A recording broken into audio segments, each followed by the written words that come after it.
What is happening, paisanos? How's everybody doing? Welcome back to Super Mario Odyssey. This is episode 3. We're going to a new place today. At least that's the plan. Super Mario Odyssey! Thank you, Charles Martinet. Okay, so heads up. There is a super chat goal because we're going to have to run the super chat goals all week. We have a life expense that just happened, and it's bad. So basically, the Jeep is messed up. It's going to cost $1,300 to get the Jeep where it's safe for us to drive down to Illinois for Amber's memorial. Since we haven't been getting super chats and memberships the past 4 or 5 days, we're going to have to try to step up the support of the channel as best we can. Whatever you guys are able to give towards helping the channel. We got hit with copyright pretty bad with the Nintendo Direct, as well as some of our Batman videos on this channel have been getting hit with Content ID 2 over the past couple days. So we're not in the best shape. So whatever you guys are able to do to help the channel, I'll also be mentioning something on Patreon. And I'll probably have to do a call to action video on Friday, because we're in bad shape. When we get paid on the 16th or 17th, I don't have enough to cover rent and to fix the car. Because they're not going to let us drive the car unless we can get it, you know, inspected properly, because it failed inspection. The tires are messed up, the alignment's bad, the brakes are bad, and the whole thing, it's, you know, it's horrible timing because Amber's mom's memorial is next week. And we were going to drive down because, you know, her family's been delaying this for years, and the whole family's finally getting together for the memorial. So, yeah, we're going to need help. Whatever people are able to do to give to help with, whether it's $5 super chats, $10 super chats, it doesn't matter, because we need to try to make up some of the money that we're going to have to, I don't even know how it's going to work. Like, most of our paycheck is going to go to the car and rent. It's bad. It's very bad. Very bad. This is what happens in life, though, is you have expenses that happen randomly that are out of your control, you know? Nobody can foresee when your car is going to break down, or, you know, if you end up going to the hospital or whatever. You know, that's why life is, it's always filled with ups and downs. You never know what's going to happen, you know? You never know.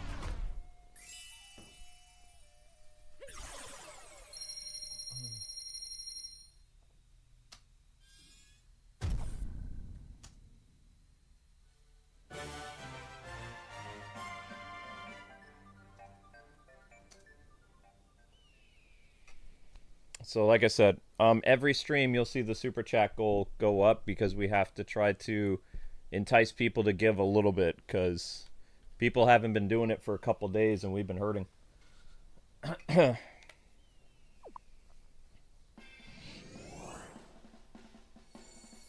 just didn't realize how badly we were hurting until Amber's like, oh yeah, it's going to cost like $1,300 to $1,500 to fix the car. I'm like, what? Why? What? Why is that? And it's like, she broke it down to me. The tires, like the 2 replacement tires are going to be like $600. And then the brakes, to fix the brakes, is $8. You know? I'm just like, what in the world? I'm going to try to talk to the mechanic and see if I can get him to be like, hey, what do we need to do to keep this car street legal so we can go down for the memorial? And then I can, you know, get different parts of the car fixed over the course of, you know, October, November, because I don't have that kind of money. Wooded Kingdom, a splendid idea. Yeah, we can go to the Wooded Kingdom, why not?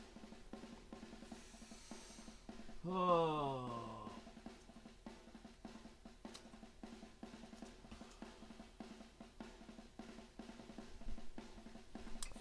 It's bad, bad, bad, bad, bad, bad, bad. Let's go. So the Wooded Kingdom is next? Yeah, looks like it. Okay. Wooded Kingdom would be next. Let's go. Looks good.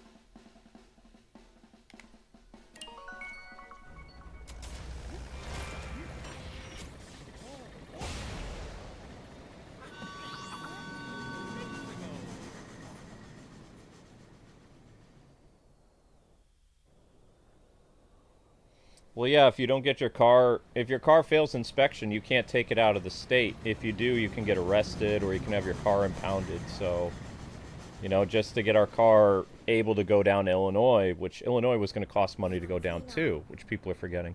It's going to cost... It was going to put me out like 500 bucks just to get down to Illinois for a memorial. Yeah, life is not cheap. He kidnapped Tiara, and now the binding band. He's got a wedding ring. Is he going to steal a whole wedding? Seeing as how we've got some time to kill, let's review some useful skills. Homing cap throw. After throwing your cap, shake the Pro Controller again to perform a homing cap throw. Your cap will fly toward the nearest target you can see. It's super handy when your aim is a little off. Well, there it is. Next, let's read up on the Wooded Kingdom. According to the guide, there's a giant greenhouse there filled with flowers. It's famous for its beautiful bouquet.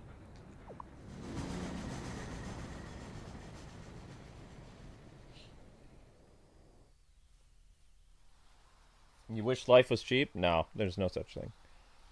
Things happen, but, like, people are like, well, what about your savings? Our savings were used to, you know, pay for rent when that company stole... See, this is why this was bad. That company that stole 2 months of pay... This is the thing? What, honey? Oh my gosh, please. What? Oh my gosh, no, I'm talking about who asked that question? Who Well- asked the question? Huh? Who asked the question? What, that life isn't cheap? That wasn't a mean answer. Who asked the question about savings? Nobody. I was just saying it in my head. Like, nobody said anything about savings. I'm just, like, removing that argument.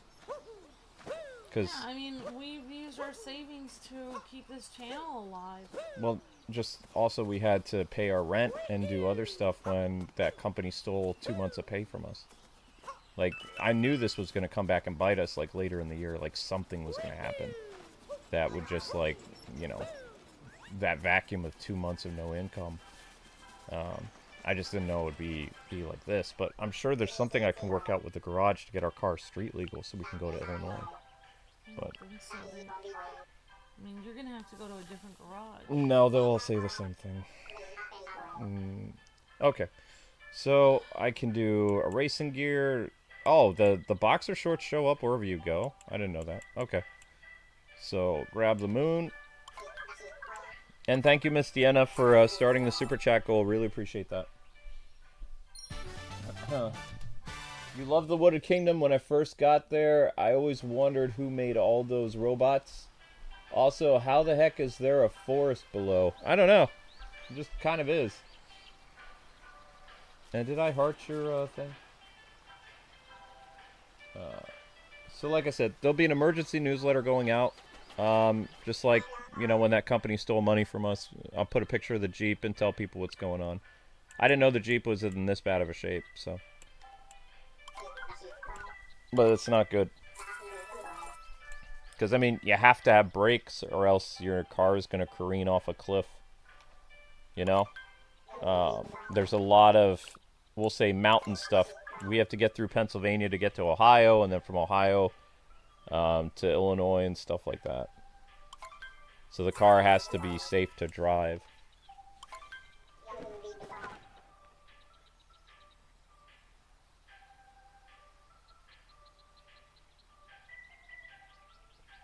Thank you very much. Alright, so what are we able to do with this thing over here? Oh, okay, now we got the pit stop Mario. That seems weird for a wooded area, but okay. Spend money. Explorer Mario. Scientist outfit Mario in the woods? It seems kind of weird. Alright. Well, we'll do the best we can. My goodness. Oh, I see now. He has that piston stuff. Alright, alright, alright. The Sphinx is back? Well, we haven't done anything with Mr. Sphinx yet, so let's not say we did. Useful. Spend money. Explorer hat, please. Because why not? And then I guess I'll put it on you. I'm gonna look so out of place. So out of place. Yeah, I look weird. Oh, okay. That's kind of funny.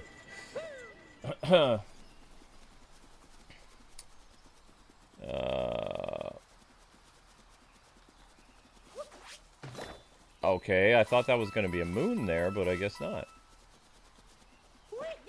Guess not, guess not. Huh? Take picture of the hint art? Okay, why?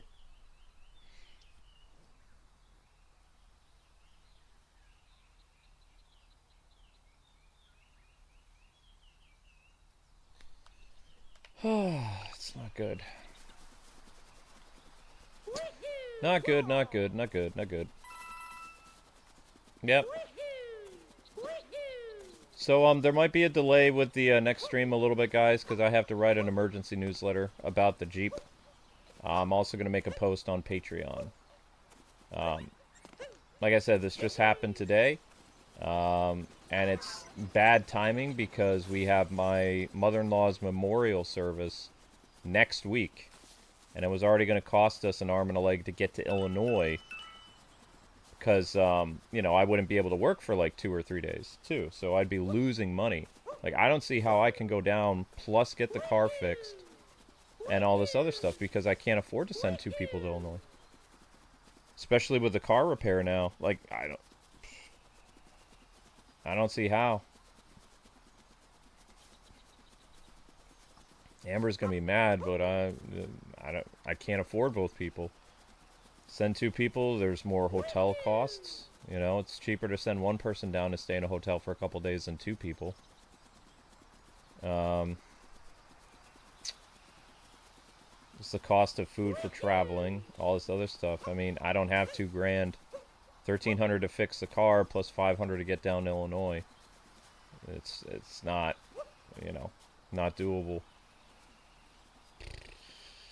Because I'm going to have to stay home and make up the money that I'm going to lose. This is just not good. Sometimes life is like a giant practical joke, you know? It just, you know? You can't foresee this stuff. It just happens. So I'm just kind of... My day's kind of off at the moment. I'm just really annoyed. And it's nobody's fault. It's not Amber's fault. I'm not mad at Amber. I'm just mad at life in general. Because it's like, I thought I had everything, you know, ready to go. And now I have nothing ready to go. Because, I don't know. All the plans changed.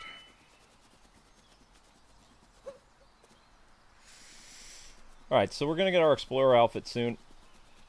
I just need to see if I throw my hat, if I can pick up more of these, whatchamacallit. Where's that stuff? There it is. There it is, there it is, there it is.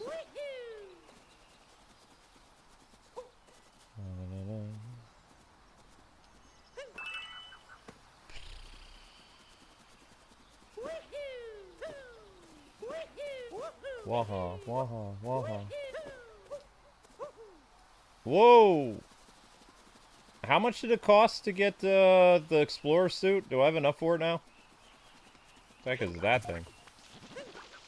Huh? Whoa!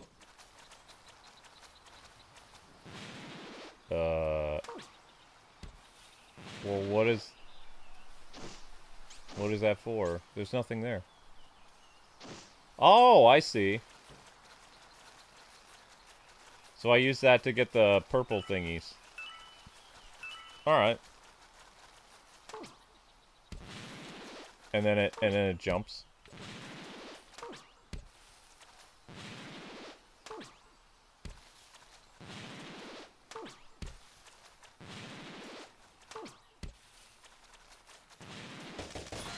Oh! Interesting. Okay. You got a moon. What's a good name for the woodland area?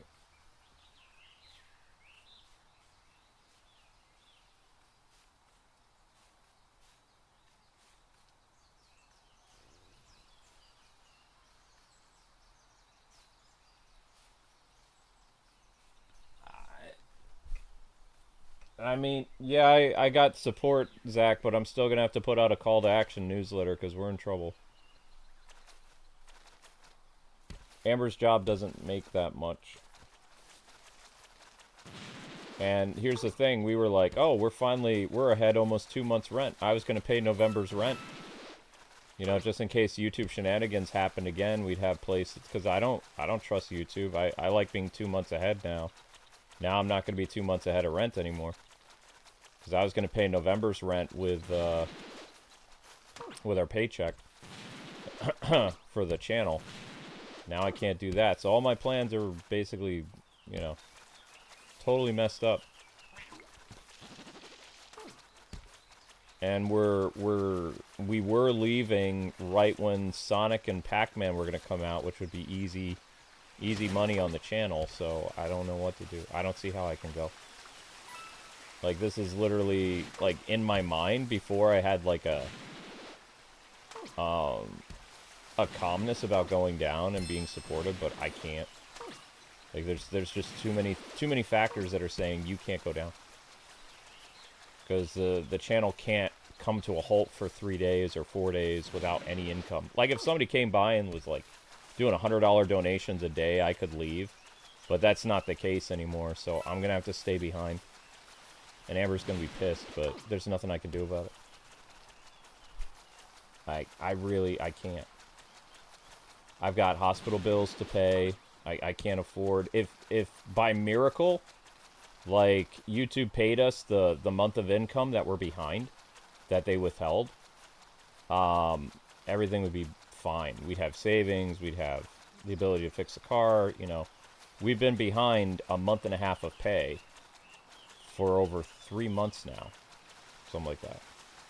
And I was just like, oh, you know, we'll just tighten the belt, we'll be frugal, we'll do all this other stuff, and things will get better. And it looked like things were getting better. It really did. I was surprised. I was like, oh, I'm being optimistic. Things are getting better. And then, wham! This happened. And I'm like, holy crap. So, yeah, I don't know. Don't know what to do.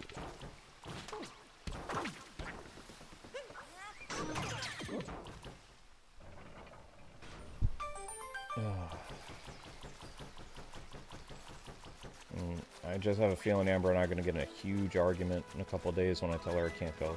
She's going to be so mad. But I can't do it.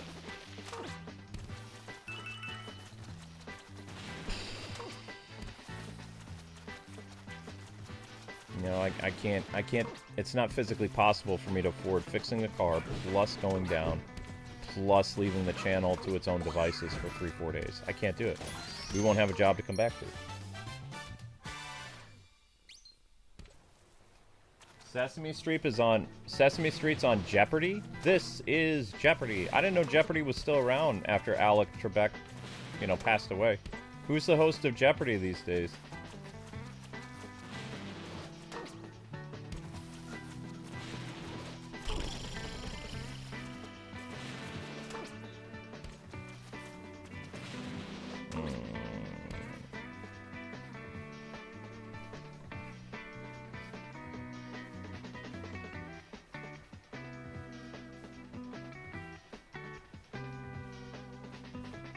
Sorry this year was rough for you. Thanks. It was bad.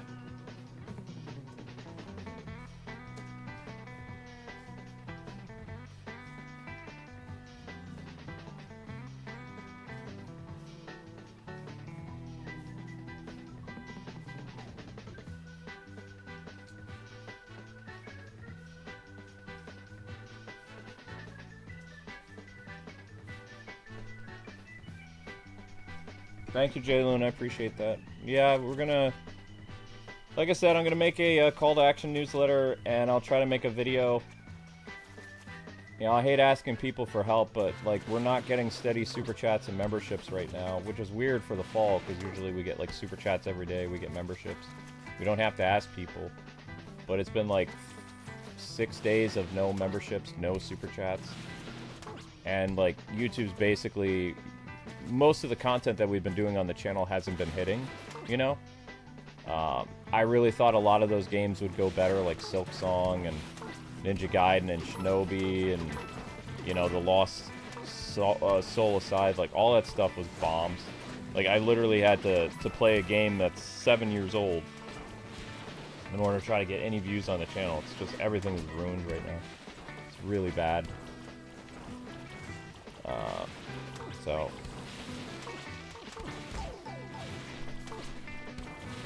But yeah, I'm probably going to be sleeping on the couch for a couple days, because Amber and I are going to have a huge fight tonight. She's going to be so mad, so disappointed in me, but there's nothing I can do. I can't sacrifice the business for... Otherwise, we'll never pay back what it's going to cost to get the car, and, you know, we have other things.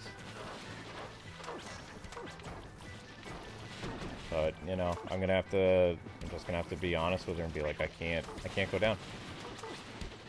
Everything's changed now.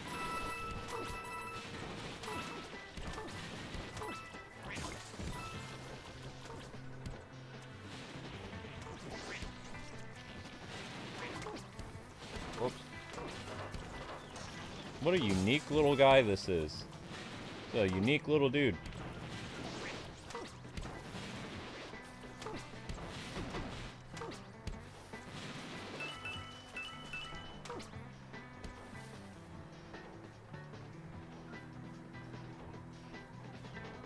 Did I hear Sega beefing with the Nintendo? No, I just woke up.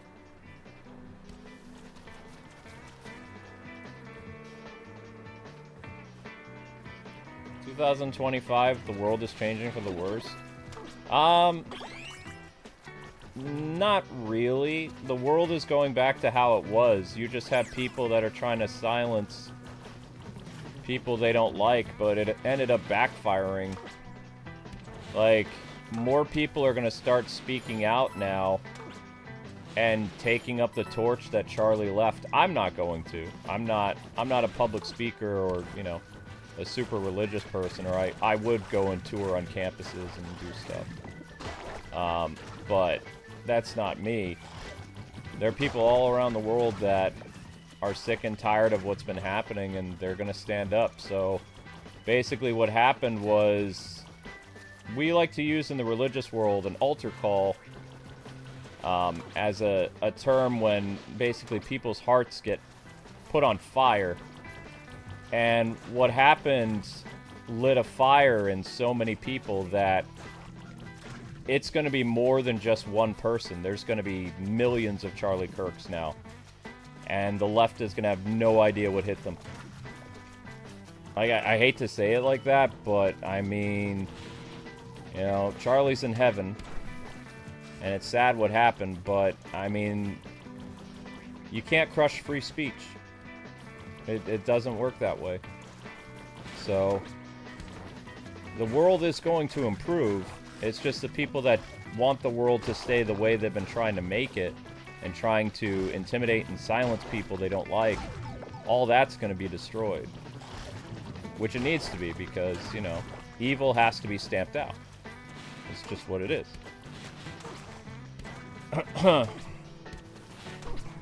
So, I mean, there's going to be growing pains, and there's going to be things that happen that it may look like the world is getting darkest, but, you know, the dark has to come before the dawn, and the dawn is coming.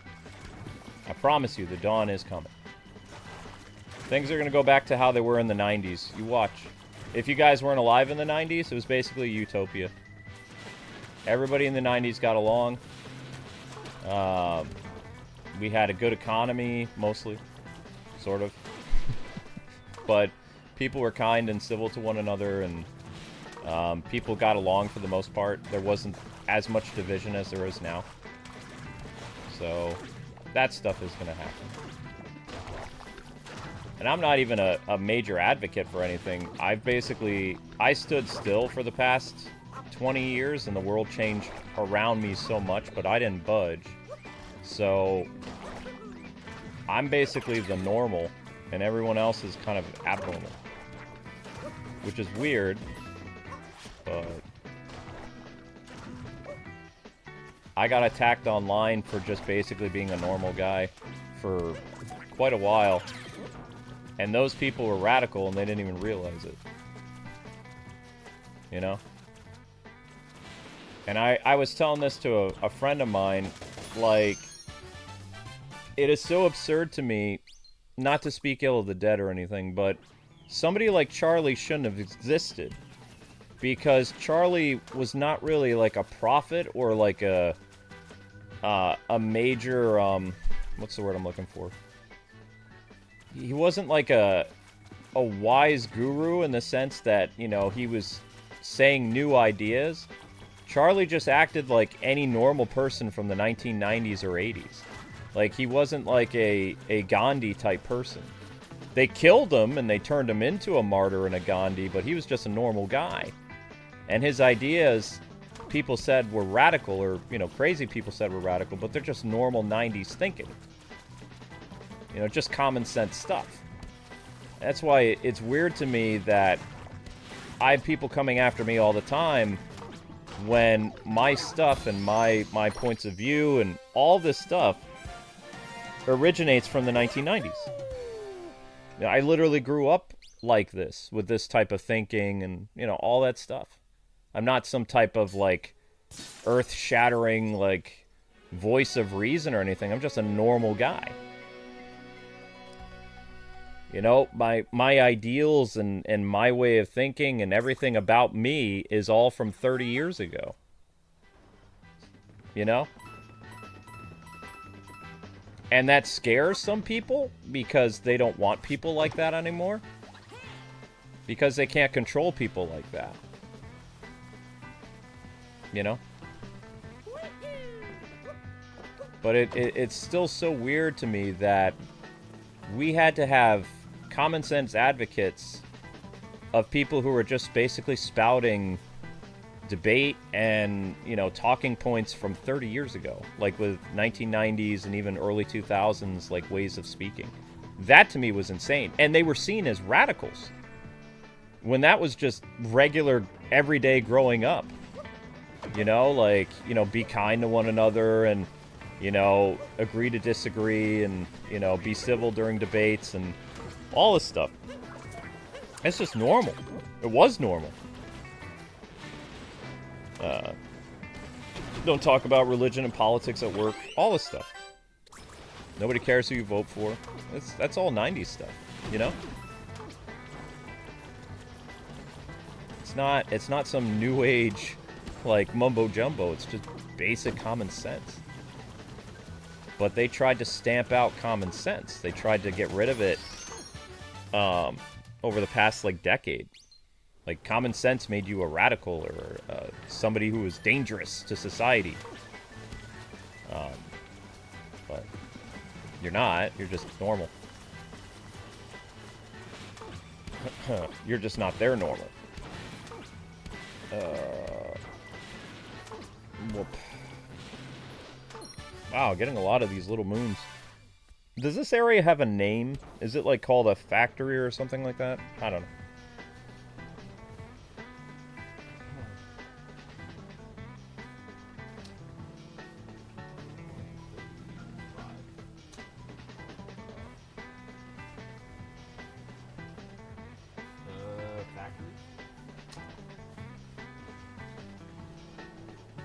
This Mario's like Sonic Colors. Sonic Colors came before this. Mario Odyssey was inspired by Sonic Colors, probably. Most definitely, yeah. I would agree with that.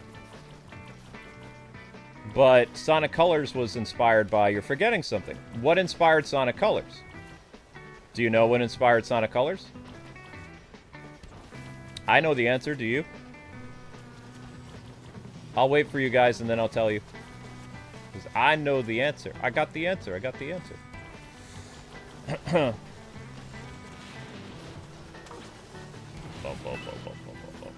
It's actually pretty easy.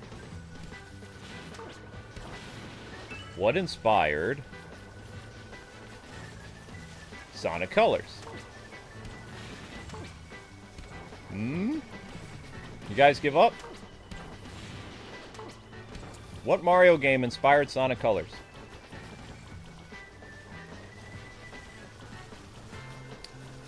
Da, da, da, da, da, da.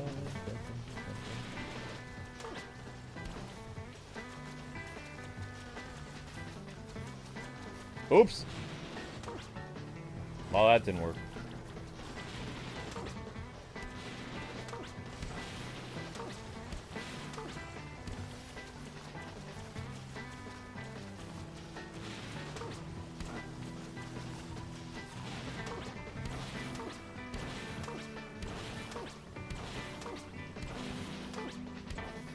Oh, wow. Okay, I guess you guys gave up. Alright, I'll tell you. Sonic Colors was inspired by Super Mario Galaxy. Even Sega confirmed this. Thank you, Joseph. Yes. Joseph gets it. Mario Galaxy inspired Sonic Colors. Sonic Colors was used for inspiration, or probably, but Nintendo will never say it.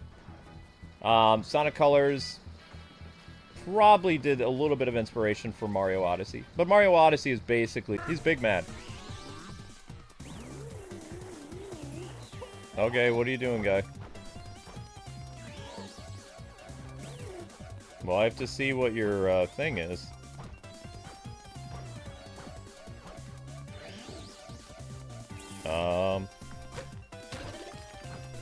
Wait, where did the rock come from?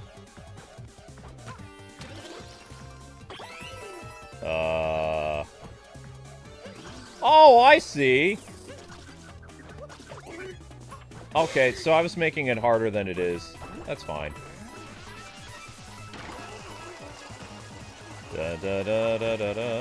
Oh, whoops. I just have to throw my hat, and my hat basically acts as, like, flood. Sure.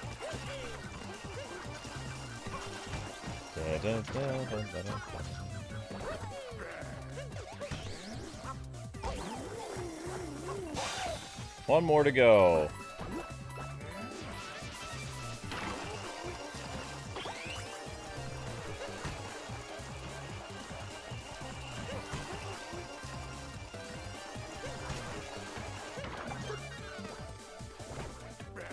Oh, whoops. Oh, wow. That's it. Bye-bye.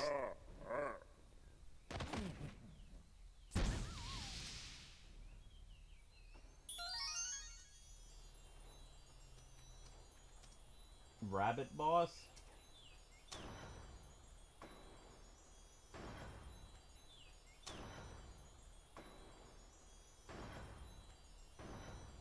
Well, I'm not ready to leave the wooded area yet.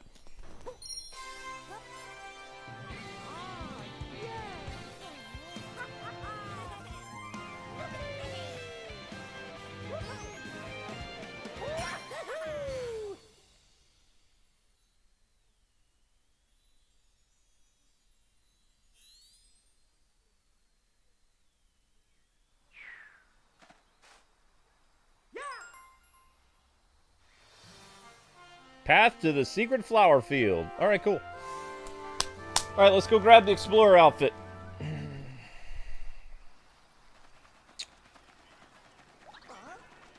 But see, what happened this week? Was it this week or last week? Was it this week? Last week? Last week. What happened last week sent shockwaves in the Christian community, but I was actually, I didn't really know Charlie at all. But, I mean, everybody making a huge deal about him. To me, he doesn't seem any different than, like, a lot of Christian ministers that I knew that were on fire for Jesus in the 90s.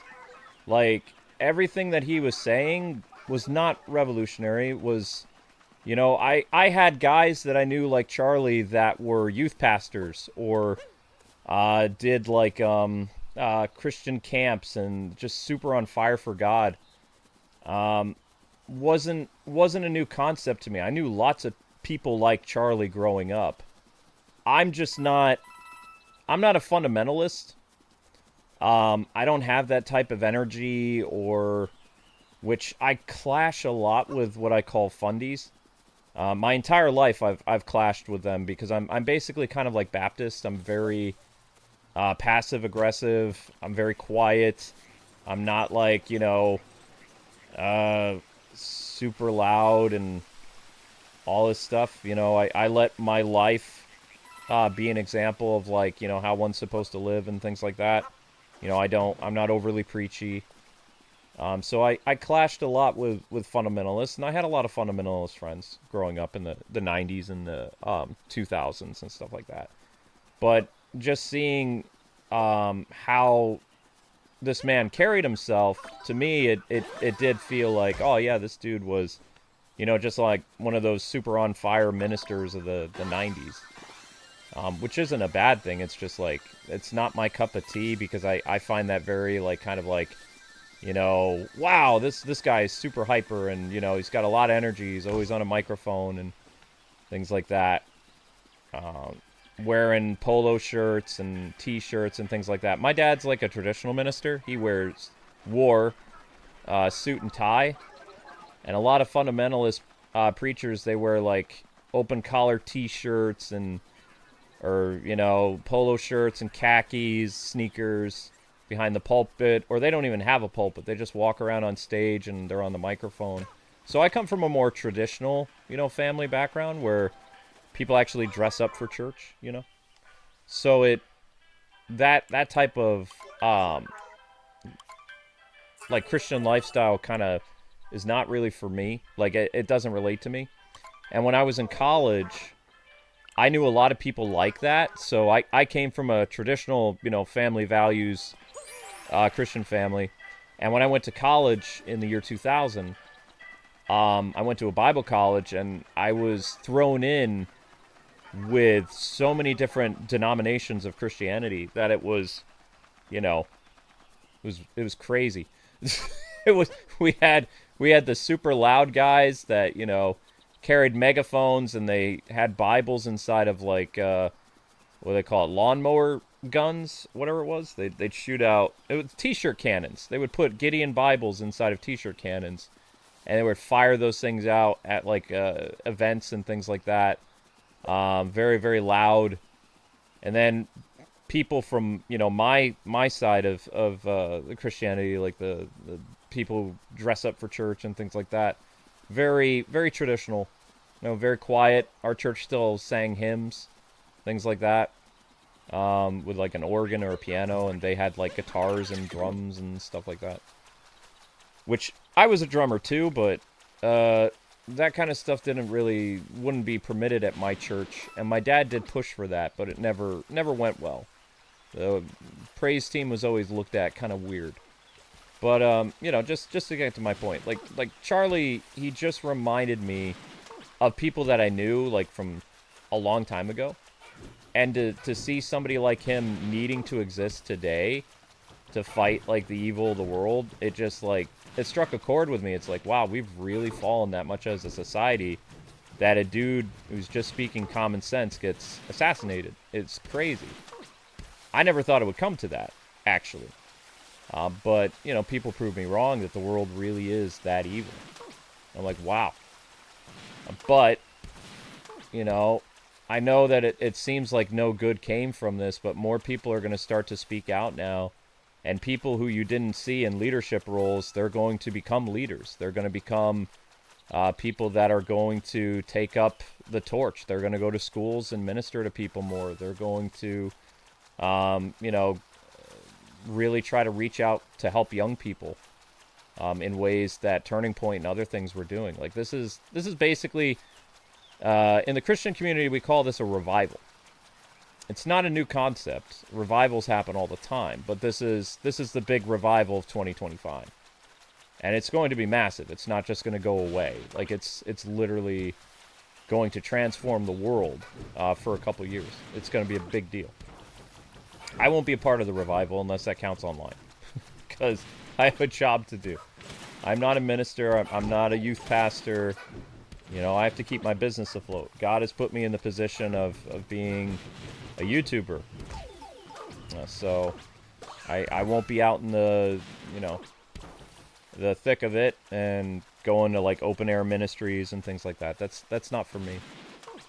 I'm not dismissing it. You know, if that's someone's thing, go for it. But I'm not called to do that. I don't feel a peace about it. I'm not good at public speaking, so I can't see myself going and speaking places and doing my testimony and stuff like that. And, you know, I feel like I'm needed online because online is a cesspool of evil and wickedness, and me just being here really pisses people off. Like, me just, like, existing and being this, you know, beacon of hope for people has gotten me, I've had several targeted harassment campaigns, 2 swatting attempts. You guys know what those are. I've had standing threats at conventions, like against us all the way back to 2019. So us just being around and being a good example to little people and families really aggravates some groups. So I'm going to stay where I am because I feel that's where God wants me. I don't need to, you know, go and put myself at great harm and head out into college campuses and all this other stuff, you know. As a gamer, I'm needed in the gaming space because there's very few people like me in the gaming space. There used to be a lot more, but there isn't anymore. So I feel like my place is here, so I'm gonna keep doing what I do. And if that bothers people, too bad. Because, you know, that's what I'm supposed to do.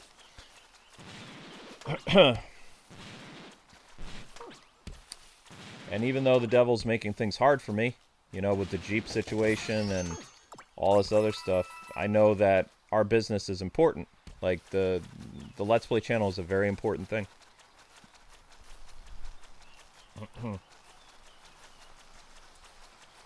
I think I have to go back to where I was. Okay. We're going to take Mr. Stretchy here. And we're going to go over here. Whoop, whoop, whoop.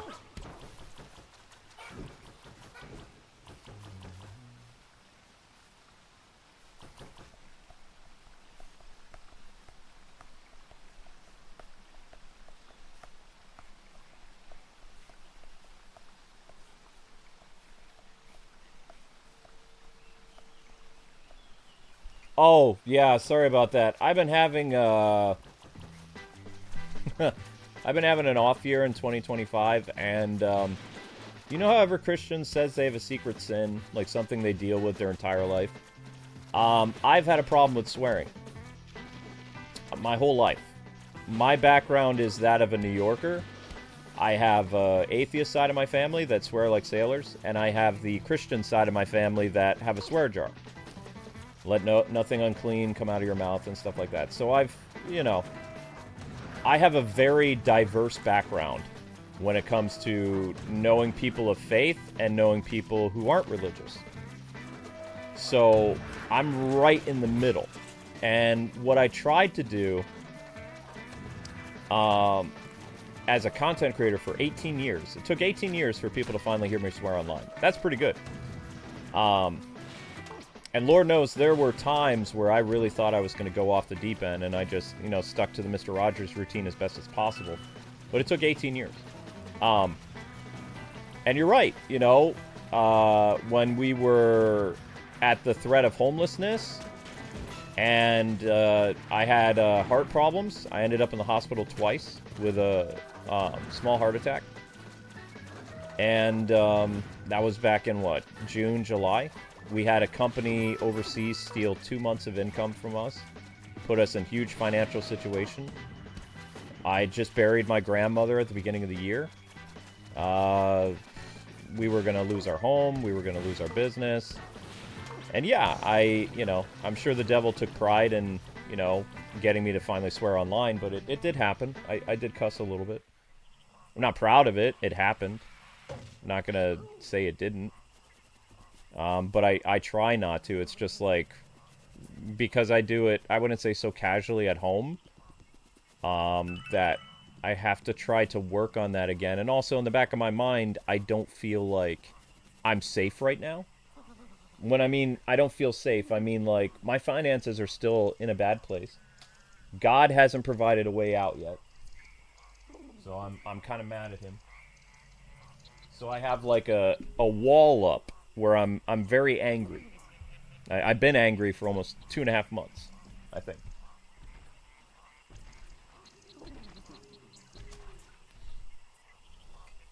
But I've told people before that there's no such thing as a New Yorker that doesn't swear. Like, that's a fantasy. New York is something else. whether you're, you know, trying to get a taxi in the city, or, you know, somebody does something to you on the street, or whatever, fender bender, life happens. But what I'm trying to do is I'm trying to improve, but also, like, there's another thing that people aren't considering. YouTube actually encourages content creators to swear because they give them more money. Also, swearing takes kappa off your back. So if you swear in every video, like, a little bit, then you don't have to worry about kappa breathing down your neck. So as a Christian who's not supposed to do those things, you know, it's hard for me to trust God that everything's going to be okay when literally my life is in the meat grinder right now. There's a lot of things, so it's very easy for me to swear, like, a little bit every stream or whatever recently. Because then I don't have to worry about, like, kappa or really anything. And also my revenue is going up, which is weird, but, you know, I don't know. Like, I'm struggling a lot, and I don't have the type of financial backing on the channel that I used to. So it's very easy to give in to temptation for me to be like, all right, I'm just going to cuss a little bit, or, you know, I'll say this, or I might allude to this, or whatever. And it's just all subconscious because there is a lot going on in my mind behind the scenes. Like, there's a tremendous amount of pressure and all kinds of stuff that are constantly happening. Because if you try to do the whole Mr. Rogers routine, nowadays you get in trouble. Like, YouTube's like, oh, I see, this content is geared toward blah, blah, blah, so we're going to make it so your ad revenue is really bad. There's lots of factors where it's not safe to be 100% family friendly anymore. Like, unless you have, like, huge financial backers. Like, my friend Abdallah has hundreds of members. Like, I think he told me he has, like, 600 or 700 members. I have 200 members. I don't have the financial backing that some of these other channels to remain family friendly forever, because I'll go out of business. I don't have the support. I don't have the financial backing, and for whatever reason, it feels like God has turned his back on me. So it's like, you know, I've had to get a little secular over the past, like, couple months just to survive. Am I proud of it? No. I feel like someday that's going to hurt my testimony as a religious person. But, you know, I don't really know what to do. But Kappa really messed up this channel. You have to remember that we were facing litigation of $40,000 when Kappa first happened. And it was $40,000 per violation. So we could have been looking at hundreds of thousands of dollars in violations for our channel before we worked with the Federal Trade Commission. Wait, I can't... Oh. Well, that was weird. Okay, that's good, honey. Yeah, I'll see you at midnight. Actually, it might be 1 a.m., honey, because I have a feeling this Mario stream's going to get kind of long.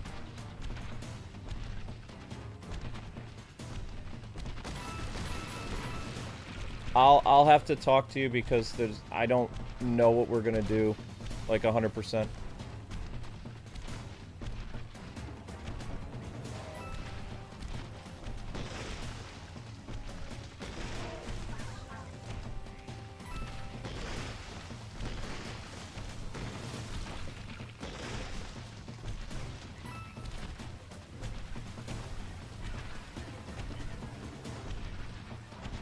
I know you'll get paid something, honey. We'll talk later, okay?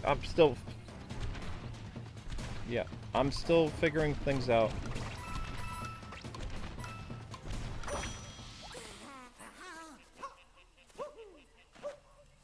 No, it's not.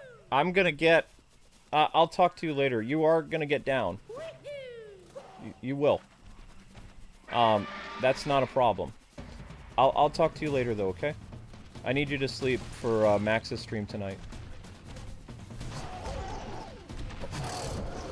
I don't know, Amber. It's too much loss of income. with all this stuff. It's too much. I don't know. We'll talk and pray about it later.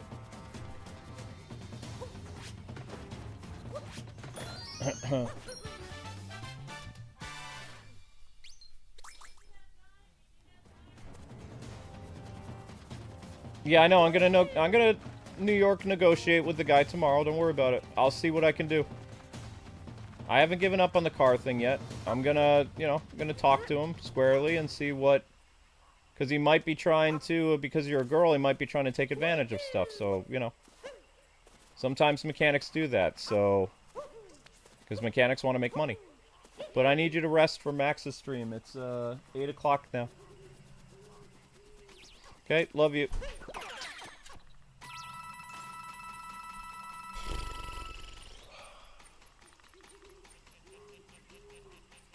Yeah, Max's stream will be at 1 o'clock. But I mean, even... I thought Mario Odyssey would continue to do well. The Mario Odyssey stream is performing about as well as Silksong yesterday. It's been 2 hours, it's at 500 views. You know? It's not good. Like, nothing has been going my way for weeks.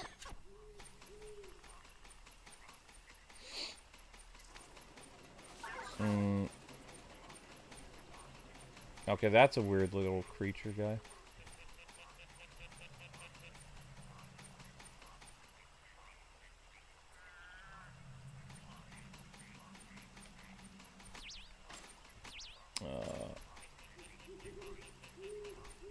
Where'd the T-Rex go? I feel like there's still more stuff to do down here, but I don't know how to get Mr. T-Rex here to lose his hat.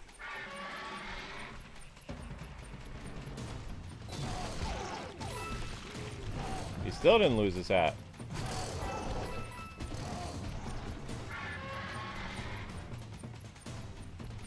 Oh, now he did.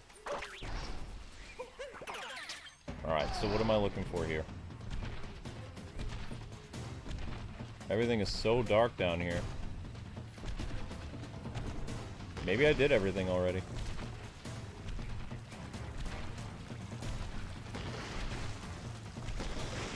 That doesn't seem right.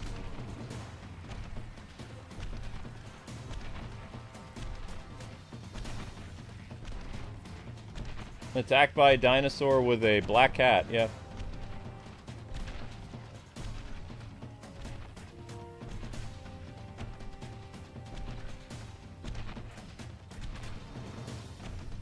What the heck is that?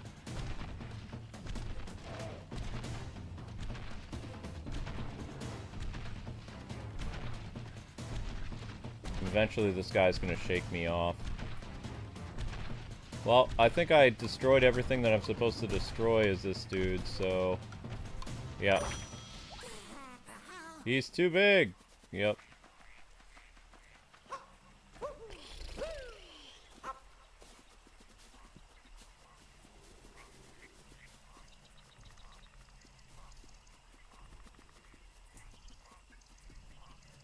Okay, now, there was a scarecrow somewhere. I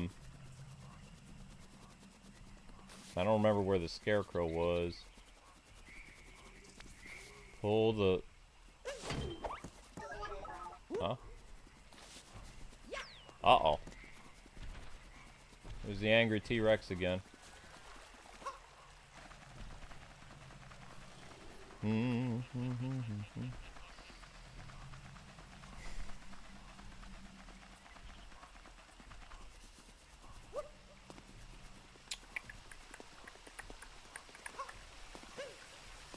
Oh, some days I just don't...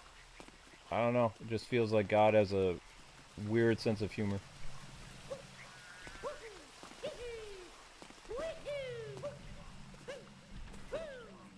Uh-oh.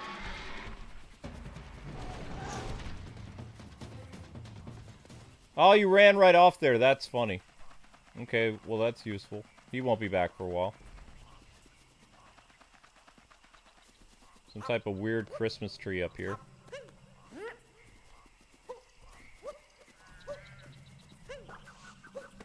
Ah.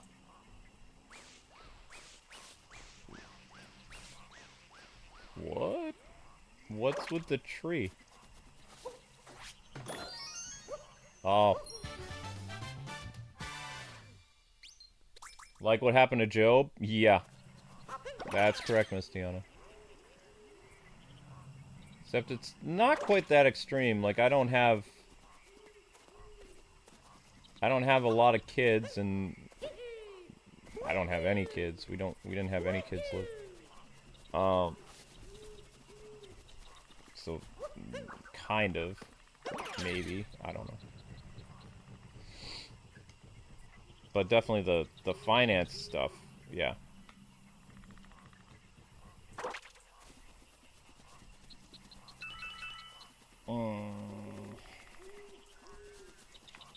What the heck is this thing? Isn't this for planting something? Planting what? Who goes here? Not the T-Rex. Oh, the seed! Right. And then throw it, right? Ah! Wait, doesn't this exit the level? I don't know if I want to exit the level right now. Does that exit the level? Probably does. Not ready to leave quite yet.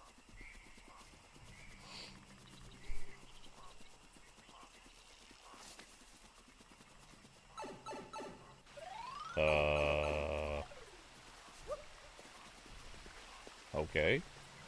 Why do they have two pipes here? Huh? Oh, that was the wrong pipe, apparently. Alright, let's try this pipe.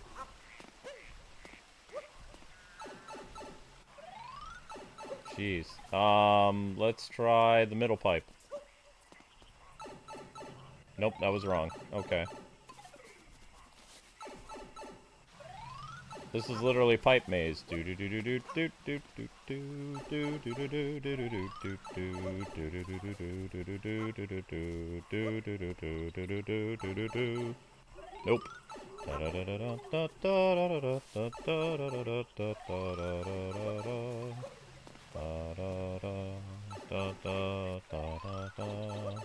So the bush here. How many of these do I have to memorize? Holy cow.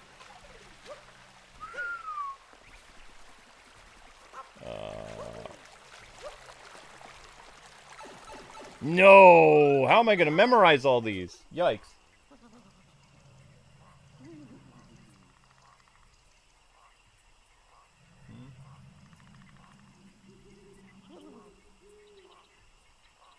Is it true that the person you're boycotting made the Sly Cooper game? Did I say I was boycotting somebody? You have to remember that I don't remember all the streams that I do. I stream way too much that's humanly possible. So I can't keep track of all the things that I do or say.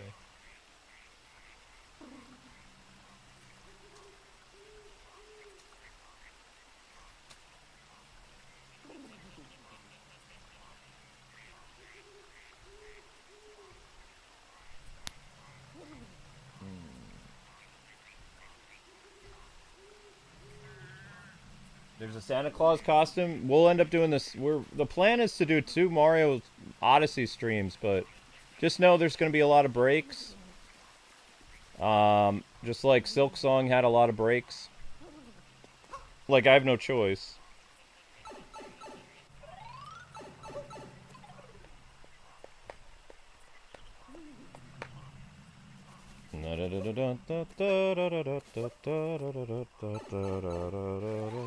Okay, so we tried the middle, so let's try this one.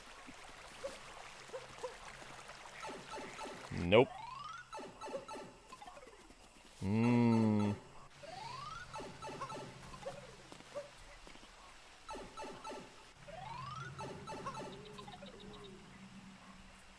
Somebody just say Stink Song? I don't think Silk Song is a bad game, it gets really bad reception. Like, I shouldn't have to stream for 5 hours. For one stream. That's ridiculous. Silk Song, I had to stream for 5 hours and 12 minutes, and I got 900 views. I think it got 1,000 views afterwards, but I'm only going to do Silk Song once a week, because it's too much of a... What's the word I'm looking for? It's too taxing. You know? Even if Mario Odyssey takes, like, 3 hours to get 1,000 views, I'll take that win. You know, it's a small win, but it's better than nothing. In reality, Mario Odyssey should only take, like, you know, 3 hours to get 1,000 views or less, but it's not going to happen. This is going to be a 4-hour stream. Probably. Which sucks, but, I mean, there's nothing I can do about it. I'm guessing the pipe here is the one we need to go to. Oh! Well, where is that? Where is that, Mr. Scarecrow? Wait! Oh, why?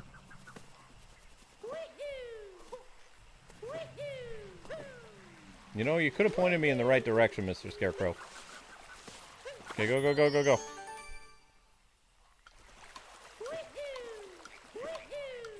What?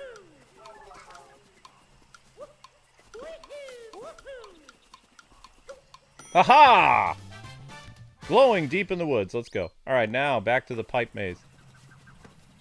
Did I fail the pipe maze already? Pipe maze? Okay. Oh, no. I'm all turned around now. Is it this one? Ah, there we go. Pipe maze done. Woot.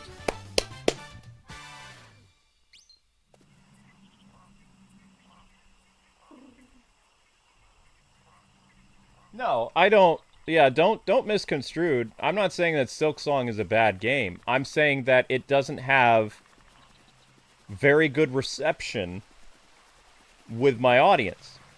It is in no way, shape, or form a bad game. It's just a bad fit for the channel. Do you understand? It's not a bad game. I like the game. But I just can't get people to watch it. It's frustrating. And I'm already doing a lot to try to get people to watch it. Amber and I write the newsletter. We do a ton of stuff. It's just not enough to get reception. That's what sucks about being shadow banned is every day is a struggle. Like, every single day. Like, Amber got to the point where she had to... And Amber hates retail. Amber had to go and get a retail job because of how bad YouTube got. I don't think she really wanted to do that. And maybe she did. You know, I do drive her crazy. I'm a New Yorker, so when our business earns less money, I get grumpy. I can project how much money we're going to make every month, and I'm usually correct. Because I'm able to read the data. I'm able to see, okay, I streamed for this amount of time. I got paid this. Got paid less than this. And, you know, made a little bit more this day. And I can keep track of the books, like, pretty easily. So I'm well aware of what's going on and what isn't. And that drives some people crazy, but also it motivates me to do better. In the past, it would motivate me to work harder. But I can't work harder because, like, me working harder is less streams. Because then, instead of doing like 4 streams over the course of like 10 hours, which I used to, now it's 3 streams, and some streams are 5 hours, some streams are 4, some streams are 3.5. The good streams now are 2 hours. It's just, it's too much up and down that, you know, if it's like this year, next year it's going to be even worse. And I'm not trying to say that as a pessimist. I'm just kind of a realist. Like, I can see and plan out and understand where things are going. And, you know, other jobs, you don't have that. And most of the time I am correct. Like, when I told Amber, you know, we're probably going to make, like, 10 or 15% less than last year this year, it was true. But, you know, I had no idea that we were going to have 2 months' income stolen on top of that. I mean, that was just... I don't know how to plan for that. I don't know how to fix that. I can't fix that. Please let that not be a mouse. Is that a cat? Good boy. That's you. Okay. You're fine, Linky.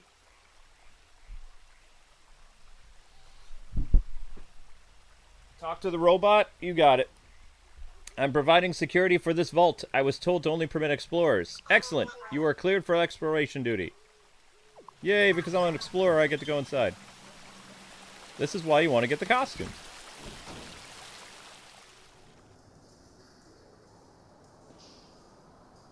Wait, that was it? I was literally going to write a time code. Just for 1 moon? Really? All that just for 1 moon? Okay. Huh. And when we looked at this game 7 years ago, or longer, I think it was 7 years ago. I don't remember. We did not really do a lot with the game. Because back then, it was like, people just tuned in to see the story, and once the story was done... And, you know, a lot of those people were kids. You know. It doesn't bother me. That's what it was. That's what the market was. But the market has changed. Like, kids aren't really permitted on YouTube anymore. So someone who's family-friendly can't really survive without insane financial backing from their subscribers.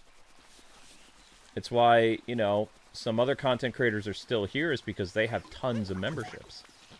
If I had, like, at least 400 or 500 members a month, then I'd be a lot calmer. But, you know, with only 200 something, it's a struggle. The struggle is literally real because, you know, it's insane. Can I wall jump up here? Or do I need to be that weird creature? Oh, there we go. I changed it up a little bit. And this is the way to the next part of our... Okay, yeah. This is it. This is it. This is it. But usually, you know, I'm able to foresee and plan ahead and things like that. It hasn't been working out the way that it normally does. Because, like, every month we make less and less and less. We lose members. You know, things happen. And I can't keep it going by myself anymore. And with Amber not here, there's definitely been a vacuum with Amber gone. So I've had to make YouTube shorts at different times of night. And during the day and all kinds of shit. Because really, like, these types of collab channels, they're for, you know, a collab. They're for multiple people to keep things running. One person can't keep it going by themselves. It's not possible. You get burnout, you have a bunch of stuff that happens. But unfortunately, you know, we need that additional income that Amber's getting with her cooking job in order to survive. But I don't even know how long that's going to work. If things don't improve by, like, 2027, I don't see how I can keep things running the way they are, because everything will just implode. Like, as I've said, every month, every year, we earn less and less and less. And if my projections are correct, by 2027 or 2028, the channel will just implode from just not enough activity, not enough super chats, not enough memberships. It has to, every year, gain something. It can't just stay the way it is, because if it stays the way it is, what happens is when you lose like 100 memberships the next year, or 50 memberships, or 25, and you don't have people coming in to fill that gap, you're finished. Because ad revenue keeps going down and down and down. It doesn't improve. It just gets worse. And a lot of that is YouTube's fault. Pull the lever. I pulled the lever. Is that the wrong lever? And we ride this up with the beanstalk. He looks happy with himself. He looks thrilled. Okay. Now, does this refill my health? It does! Okay, cool. Now, are all the robots here nice guys, or are they mean guys?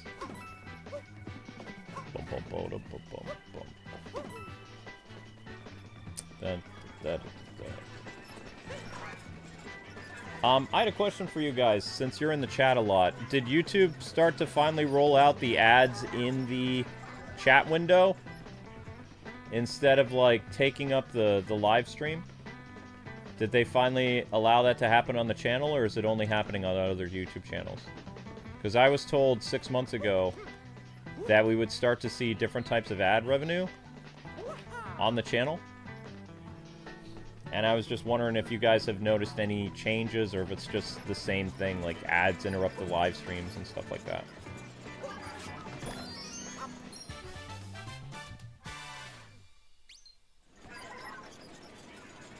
I could possess the tank? You don't think so? Okay, so it's other channels still. Yeah, that's a problem. That poor rusted robot! Put him out of his misery. What did it say? The recharge station is crowded. Waited too long. Patience.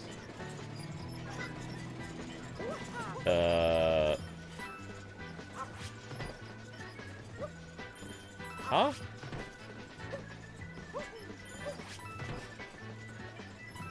Oh, the one guy died. Maybe you guys should, like, stop spinning in place. You're gonna end up losing your energy. Is it your turn yet? No. You'll be waiting forever and ever and ever. Forever and ever you'll wait for the energy. Whoop.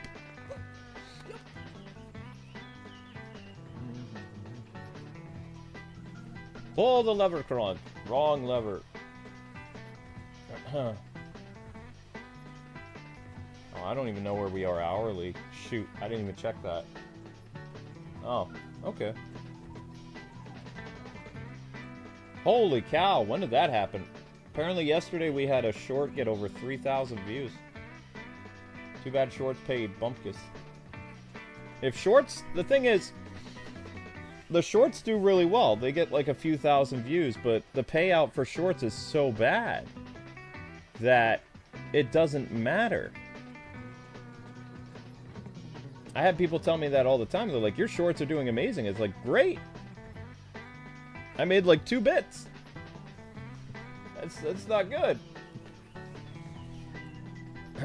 And once in a blue moon, I have people come back to the channel and they're like, hey, you did some Lego Batman videos. They did amazing. It's like, yeah, but that was just for the Lego Batman thing. And you have to have news. I can't just be like some YouTubers and make up stuff.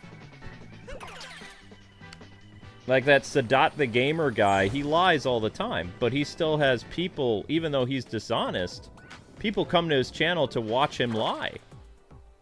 And even as people debunking him all the time, but it doesn't matter. He's built up a audience where they don't care if he's dishonest. They just want to hear him talk. But I can't go and make up the news. That's dishonest. Like, that goes against my convictions. As, you know, both a religious person as, like, a 90s kid. I can't just lie for the sake of lying. You know, I can't do that.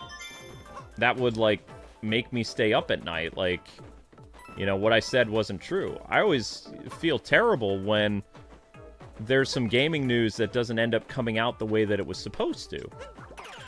You know, because it's like, was I dishonest? Or, you know, what happened with that? I can't just lie for the sake of lying. Regardless of if it gets views or not. I would feel personally convicted about it.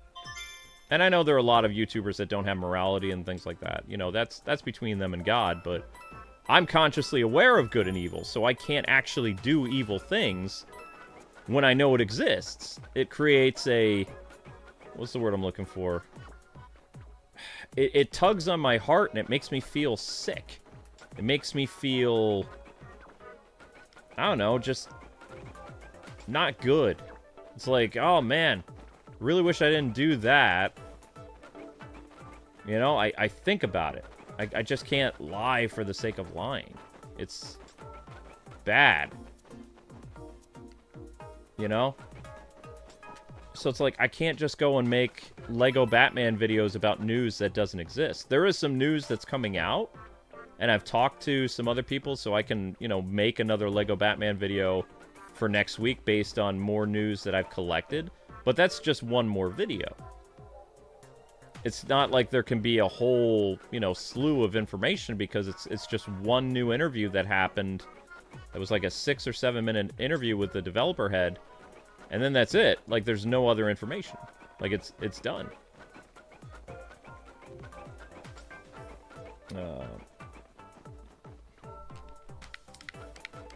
But that's why the whole YouTube thing, it can be hard sometimes because it can feel like a Ponzi scheme or, you know, some other things. Like, the old saying goes, the honest salesman starves. Like, the people that struggle the most are the ones that can't be dishonest. They're the ones that can't bend the rules in order to make things work out better for them. And because I'm such a dinosaur, I don't really work well in the YouTube climate that is today because so many YouTube channels lie. And they do it with a straight face, and they do it in a way that looks like they're telling the truth. And I can't be a part of that. So I'm always going to be, like, kind of a dinosaur in that aspect. And, you know, I suffer because of it. It's like, I would love to be able to just throw away my convictions and do whatever everybody else does, but I just can't do it. Because I'm convicted about it. I'm like, jeez. So if somebody could get rid of the Jiminy Cricket in my mind, I'd probably become a much better YouTuber, but would I be an honest YouTuber? No. I think I'd be better at my job, though. We're just gonna have to die because I can't see a blasted thing. Yeah, he just needs to die. Die, little guy! Surprised they haven't killed him yet. Why not? Thank you.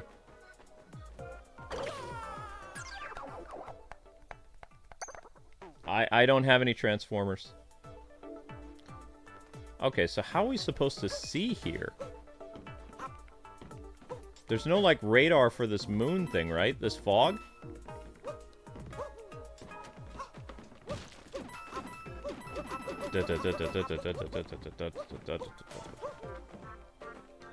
Everything is foggy.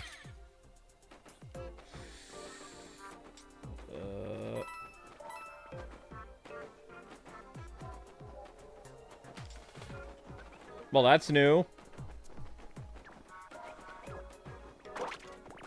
Sorry about that. Oh. But that's not the fog that we need, though. That is some type of fog. Oh, if I could just beat my wings a little higher.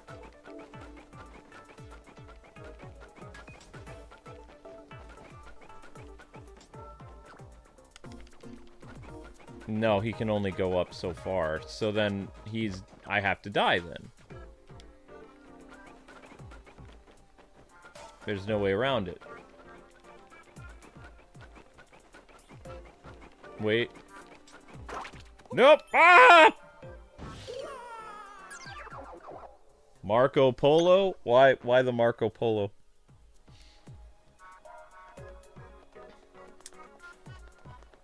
I do not understand. Oh, because you can't see where you're going, so it's like you're swimming underwater? Is that what you guys are saying? I never played the Marco Polo thing as a kid. Remember, my childhood was the beginning of video games, so I was inside playing video games. I hate to say it like that, but that's a lot of my... Yeah, sure, we went outside and played once in a while, but... You know, we were the generation with home console gaming. So we were home gaming. Easy, Zelda. Why would you have this here? This just leads to death, doesn't it? Oh no! Oh, okay, that's great. Now what? That's still death. I would never have thought that it would be underneath here. That's kind of ingenious. Alright, let's not get too wild and crazy, cat. So doesn't that take me back to where I'm supposed to go? Alright, so now we know that there is stuff underneath. Okay, so we can look at this a different way then.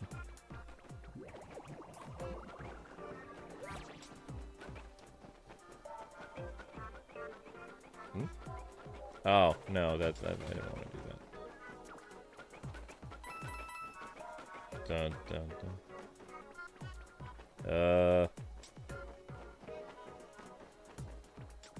That just brought me right back to the I can't speak. Rocket! Oh! There we go! Sweet. I think that's good enough. I'm out.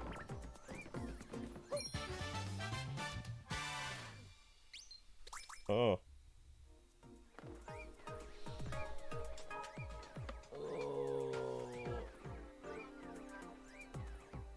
You have a Transformers account? Yeah, I can't afford Transformers stuff. That's cool, though.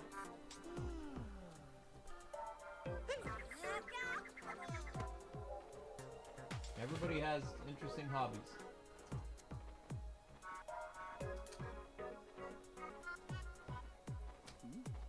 Fog. Foggy.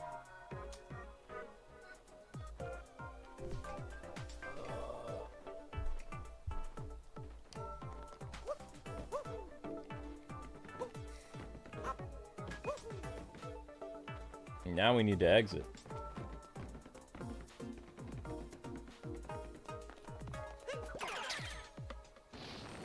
Blast off!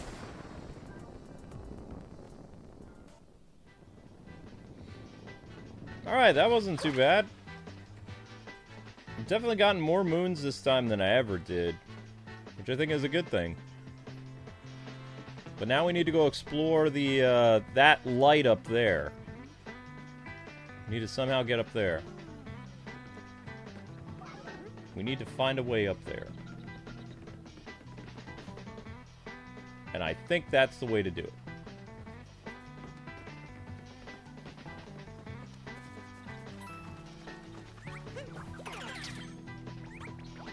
Oh, I see. So they combine into one giant mega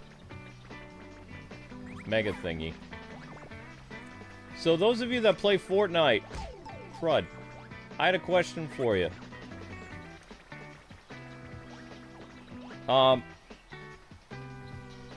What is needed to unlock the Megazord? Like, what do you need to do to unlock the Megazord?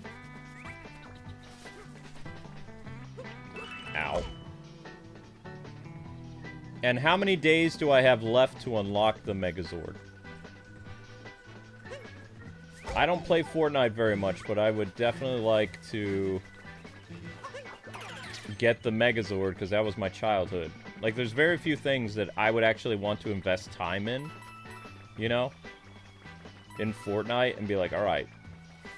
I just want to know how long I have to try to lock down the Megazord before it disappears. So I can kind of plan, okay, this is what I'm going to do. Because I can plan content around that if I have a rough idea of how long I have.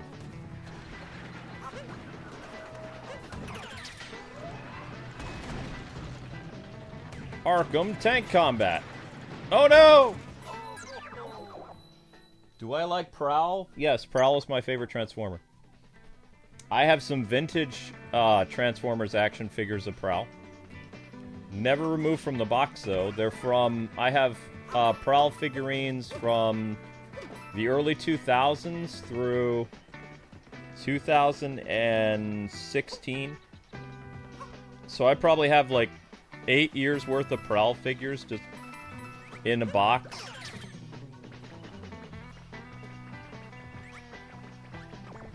Prowl was my grandfather's favorite Transformer, so he's mine. My grandpa used to watch Transformers with me when I was a kid. So Prowl, because my grandfather was a police officer, retired, he liked Prowl. And my, some of my family members who are cops in New York also like Prowl. So there's a lot of Gen 1 fans in my family, and a lot of them are Prowl fans.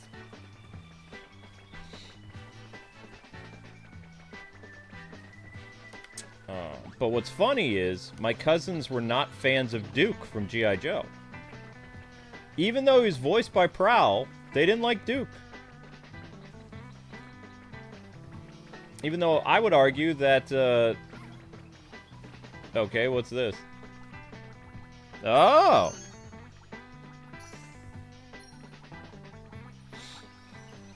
I would argue that, Michael Bell's, like, mannerisms and things like that for Prowl and Duke are the same. A lot of my friends and family members didn't like Duke because he came out very kind of like hardcore. Like he was a bit too like stern and strict and things like that. And I would always be like, well, he's the same as Prowl. And they're like, no, not Prowl's more easygoing. It's like, what? It's like he literally, it's Duke voicing Prowl. It's the same. I don't get that comparison. You know who they were fans of? Especially my family, like the people in the military, they liked Shipwreck. I mean, I had a soft spot for Shipwreck too, but I'm just saying, like, who doesn't like Duke? They're all Snake Eyes and, Snake Eyes and, the Hawk and Shipwreck fans. No love for Duke. I like Duke. Mostly because he's the same guy who played Prowl, so, you know, I'm not hard to please. It's like, oh, that same voice actor played, this character. Well, I like this character, I'll probably like this one. You know, that's how I did things. Although, I didn't care for Peter Cullen's character in Voltron. I wanted to, but he just wasn't as cool as Optimus. It was the same actor. But it just, he didn't have that same energy that Optimus Prime had. You know what I mean? It's like, oh.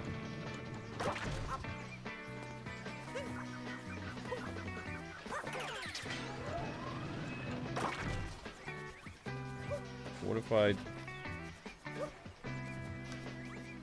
Yeah, there we go. Oh.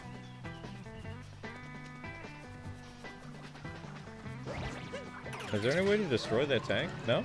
Okay.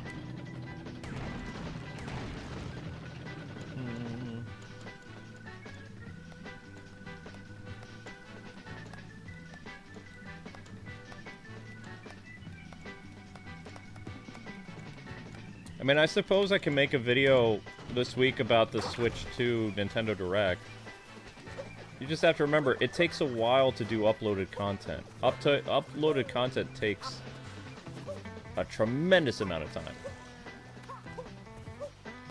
And the problem with it is, with YouTube, you have to do the uploaded content within the first 24 hours of the news, or no one watches. And it's already been so many days past. Like, I made kind of a short about the Nintendo Direct, which is doing pretty well. It's got like 9,000 or 10,000 views. Yeah, Nintendo is ripping people off, and they are ripping people off. I would argue that they are. I don't think that you need, because I mean, what features, honestly? You explain this to me, okay? You convince me, okay? Convince a former game journalist. What is it about Mario Galaxy Collection that's a good deal? Like, what in that collection is worth doing a Nintendo Switch 2 Enhanced Edition? Like, what does it do? Like, explain it to me. How is that a good deal as opposed to the 35th anniversary collection that gave you 3 games, optimized it, upscaled it, and had a cost that was affordable? Right? Even though it was a limited time, mind you. It was a limited time. The 3D All-Stars collection was a better investment. It was a better collection. And, you know, it was worth it because, I mean, those games were wicked old, except for Mario Galaxy. Although Mario Galaxy was still pretty old, too. And you got all 3 of those games for, like, what, $39.99? Something like that?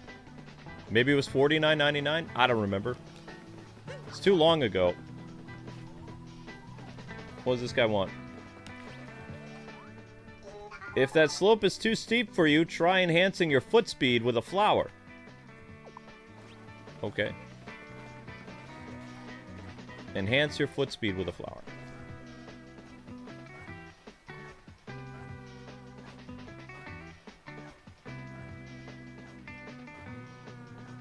Okay, so it is 4K? Okay. That's still not worth 70, though. Look at what other companies release, like, collections of games that are 15 years old. Even if they do a high-definition thing, they don't charge, like, the full price of a brand-new game. Like,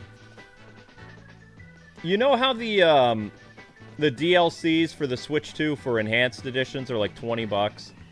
That's what they should have done. Like, at the very most, for only 2 games, you should be paying 50. And even that is kind of steep, in my personal opinion. Like, for 2 games that can do 4K, I think $49.99 is pretty good. Because they really don't have that many enhancements. Yeah, sure, it can go 4K, and it's got some resolution stuff, but that's about it. That's not really, that's not enough. Alright, so we got some type of bonus level.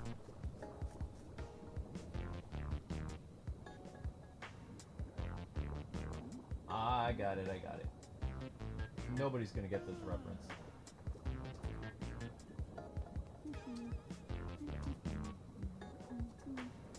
No one's gonna get this reference.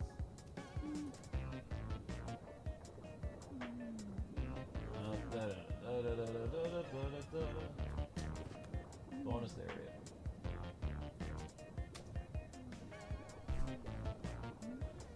I also own a physical copy of... Wait, do I? You know what? I'll look after the break. I think I do own a physical copy of 3D All-Stars.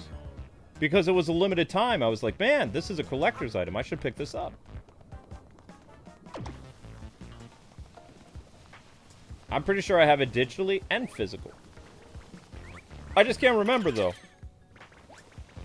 I'm pretty sure I do.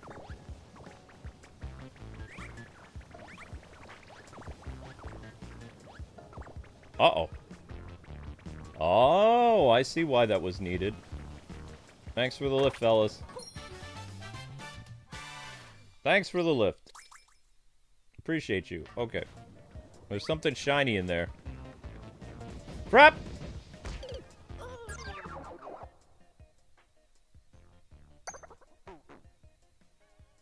Anything past 50 is too expensive. I mean, it depends. $69.99, $59.99, you know, should be where it is. The fact that Nintendo was doing like $80 games with stuff is just insane. Like, that's too much. Why are you fools following me? Get out of here.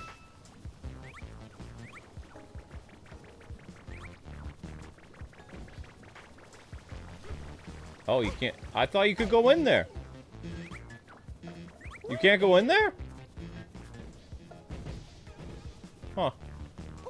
I really thought you could go inside that. I guess not. I didn't read the room very well. Oh! Whoops.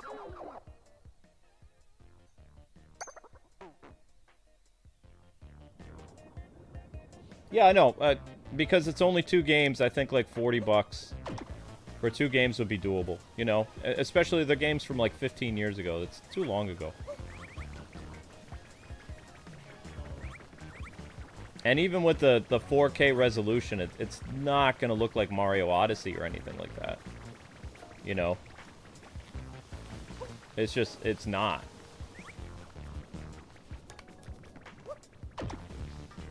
Mario Odyssey is a better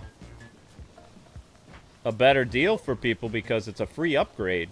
You know, you buy it on Switch 1, and then you get the free enhancement for the improved edition on Switch 2. Like, that's a great idea, you know?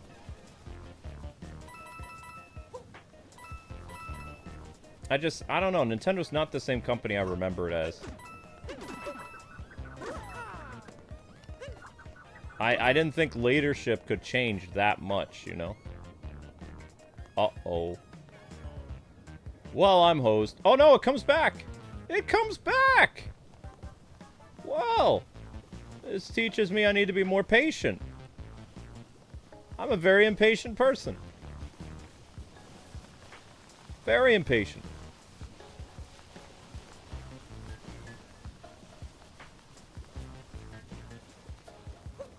Uh-oh.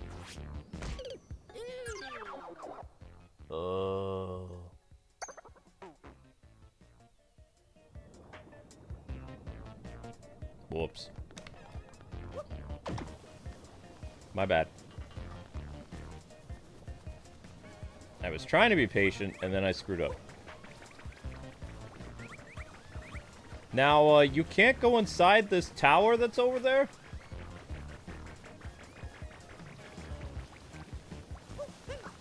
Bye-byes. Do. Do. Do do do do. Do. Do. Do do do do do do. Do do do do do. No, I don't need that. Give me the coins back. I do need that. Uh-oh. Don't need those.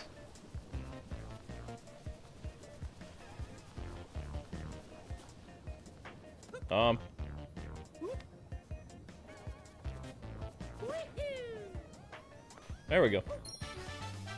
You got a moon. Haha.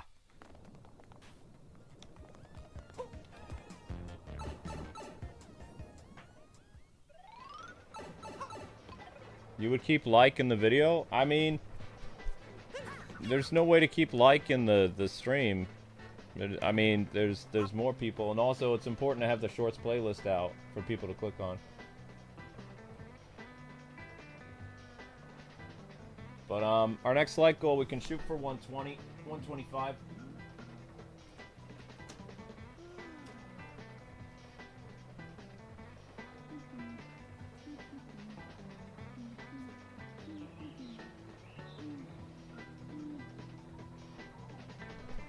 Yeah, that's a fair point, Jotaro.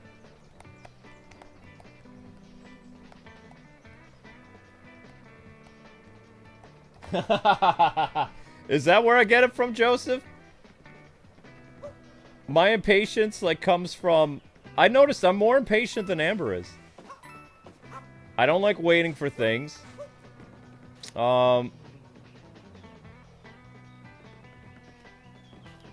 I like to plan. I like to know what I'm doing. I can be spontaneous, but also, you know, with my job, I have to know everything that's going on with my job. I have to know how many hours I need to work to make what I need to, and all this other stuff. And when things don't get, you know, going according to plan, I get grumpy. So you're saying that's just because I'm from New York? That's where it all stems from?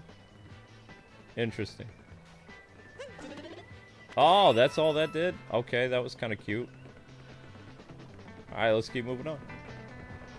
I thought it was an ADD thing. Now you're just saying it's because I grew up in New York. That's where it comes from. Okay. I mean, I think that's kind of cool, but I thought my impatience was part of my ADD.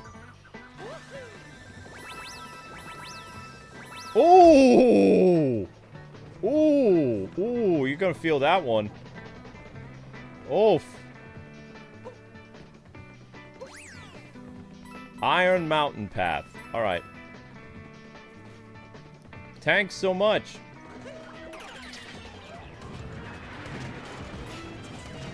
Hehe.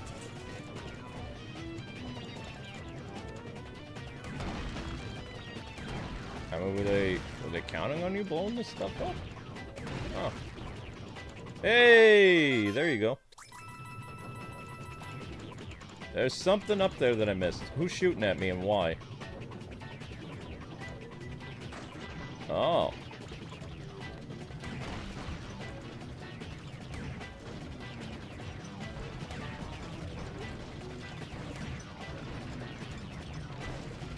Ah, that's what you're supposed to do. Arkham Tankmobile. That's it? Oh, wow. Well, okay, then. Wait, tanks.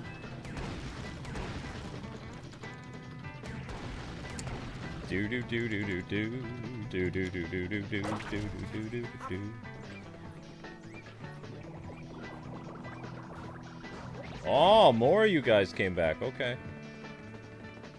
Well, how in the world do you get over there?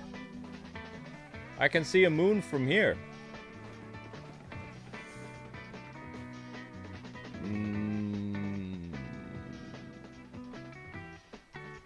Hello. I'm gonna do something. Let's get dangerous here. Let's get dangerous.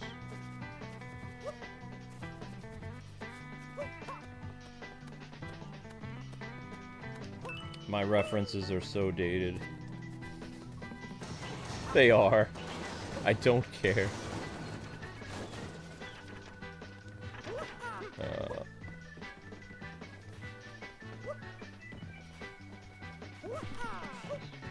Oh, phooey. How are you supposed to get up there?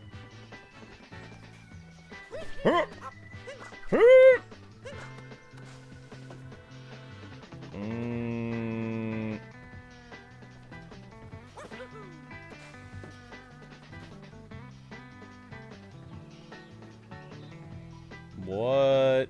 How do they... Nah. I don't know. No, I'd expect you to get... You know what? We'll figure it out. We'll figure it out. I'm in the figuring out kind of mood. Darkwing Duck references? I have lots of references for 80s and 90s stuff. Because I'm from that generation. Obviously. I did try to keep up with cartoons in the 2000s a little bit. But I don't, you know, it's very easy to, I mean, I can, it's hard to stay up to date with anime references because, like, subtitled anime might be different than dubbed anime, and I don't really watch a lot of dubbed anime. So, when I reference an anime, chances are it won't be the same line that some of you guys know because I don't watch dub.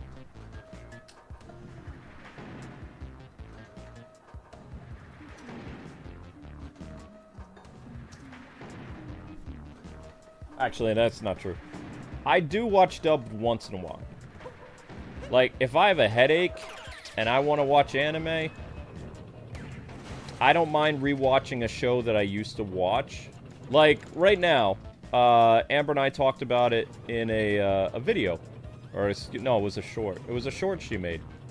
We were watching an anime together.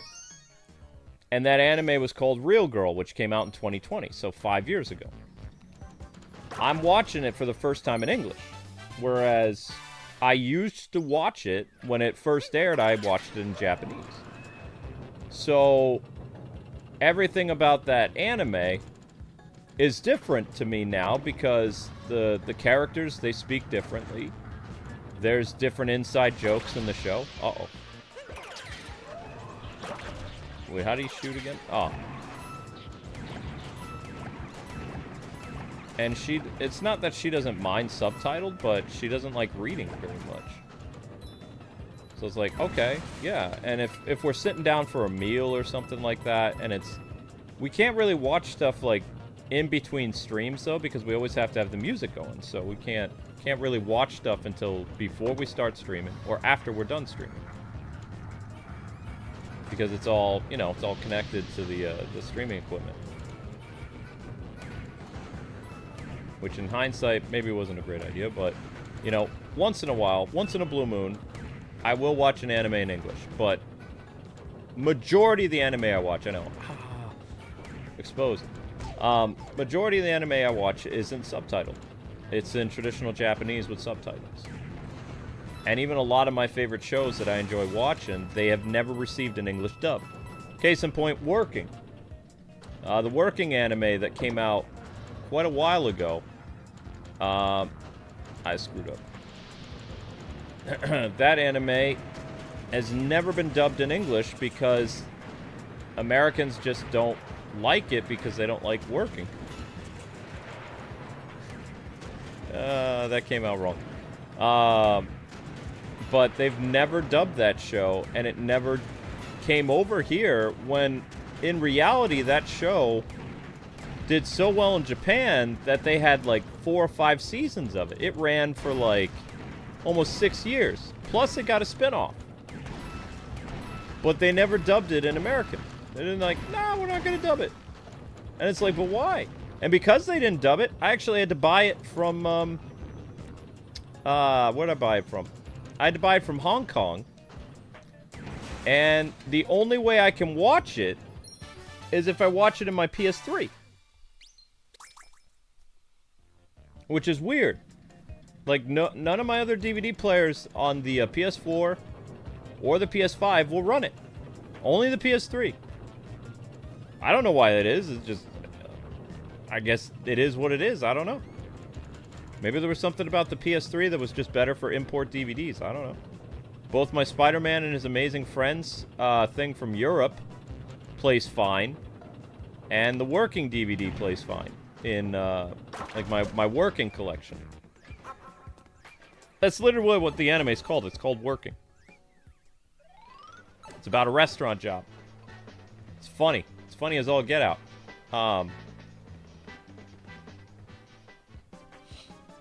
But it's never gotten a dub, as far as I know. And it doesn't have any streaming places anymore either. Like, I can't find it on Crunchyroll. Can't find it on Amazon. Doggone it. Just doesn't exist. It was right around the time of the pandemic that I couldn't find that show anymore. And I was really happy that I found it on DVD, but when it came, like, I have the whole series, like, all, like, I don't know, 5 or 6 seasons. I finally got it, and then I tried to pop it in my PS4, it wouldn't work, and I was like, what? So I tried every DVD player we had in the house, because like, oh man, I'm gonna have to send this back. I don't want to send this back either. It's my favorite show.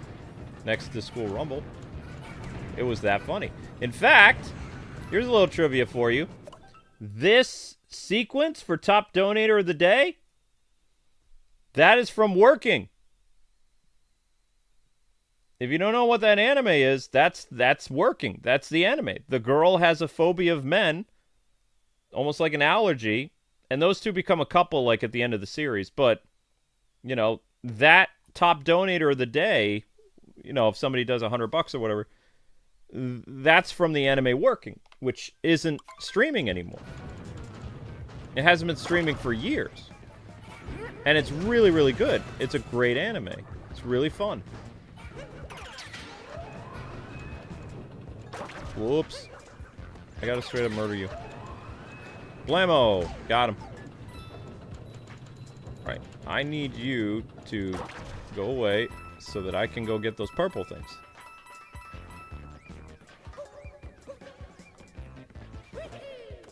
Ah, there we go. And some people ask me sometimes, they're like, where's that anime that you know, that you and Amber use for your Top Donator? It's like, it's from the anime called Working. They're like, what? I was like, yeah. They're like, what year did that come out? I don't know, 2016, 2000 something. It ran until like 2021, I think. off and on. It had a spin-off show in 2023, and then it disappeared forever.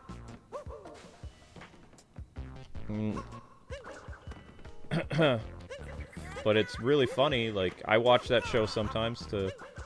It makes... Yeah, it's so relatable, especially if you've ever worked in the restaurant field as a server or a dishwasher or whatever. It's incredibly relatable, which is weird to me that, you know, it would never be dubbed. But it's never been dubbed. If you've ever been in college and you've had to, you know, work dish pit or a restaurant, or you had to be a server, run the cashier, all that stuff, the entire show is about working. It's about working in a family restaurant. And it's really funny. But I can't recommend it for people because you can't find it.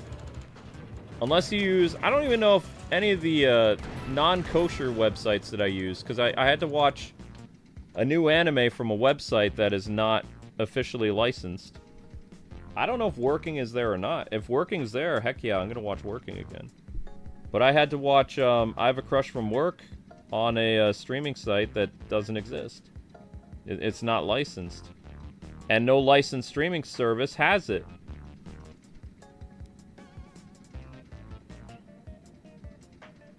I hope this is still here. Oh, stop that.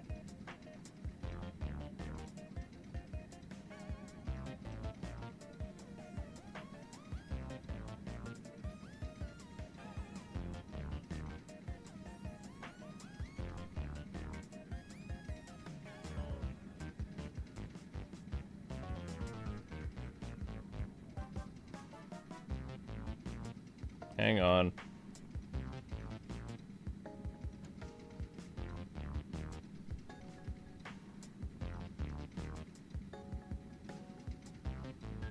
Okay, good. So I can keep watching it there on this website. But let's open. I'm just curious to see if my favorite anime is available.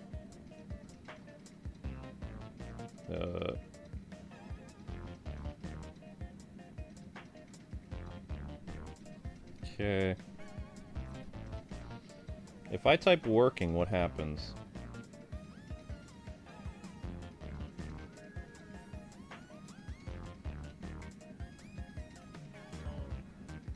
For reals? Oh my gosh! They have it! Wagnaria! The American title is Working. It's Wagnaria is the thing. So you can, on this not licensed website, which I'm not going to say what it is. I'm not going to say it because I don't want it to disappear. I can watch Wagnaria Season 1, Season 2, and Season 3. I can't watch the spinoff though, but there it is. Wagnaria is right there. Yay! And I had to pay quite a bit of money in order to get this full series on DVD over from Europe. But that's good to know. Good, good, good. So when I'm bored and I want to watch Wagnaria again, I can watch it. Sweet.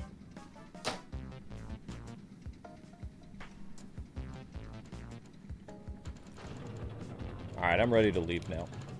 Whoa, sorry.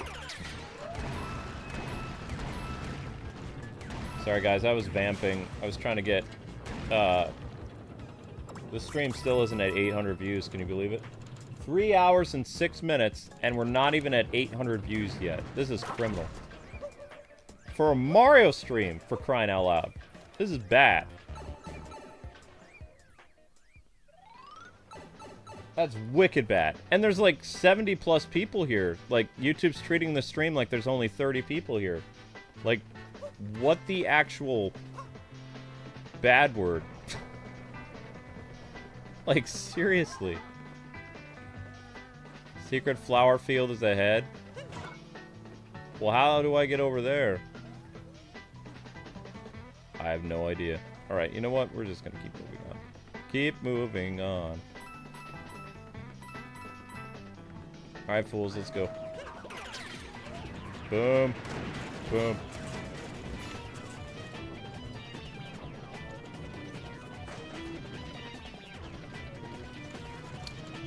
I think Kirby's Air Riders is going to be a lot of fun. I didn't like the first one, though. I did not care for the first Kirby Air Rider on GameCube. I did not like it. So, it's wonderful to see all the improvements that Sakurai has done with the Kirby Air Rider game. It looks like a complete overhaul of what the original game was.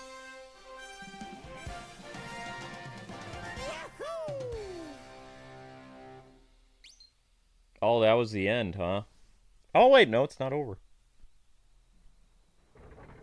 Yatta! Defend the secret flower field.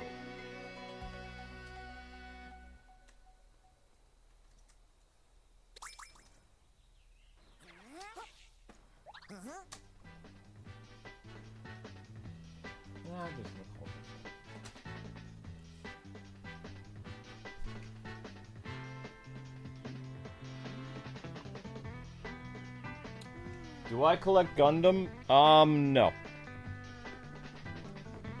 You mean like Gunpla? Is that what you mean? Like the building of Gundams? I had a couple fans that were really into it back in the day, but they're not on the channel anymore. I don't really talk Gundam that much anymore. I can't build them anyway, but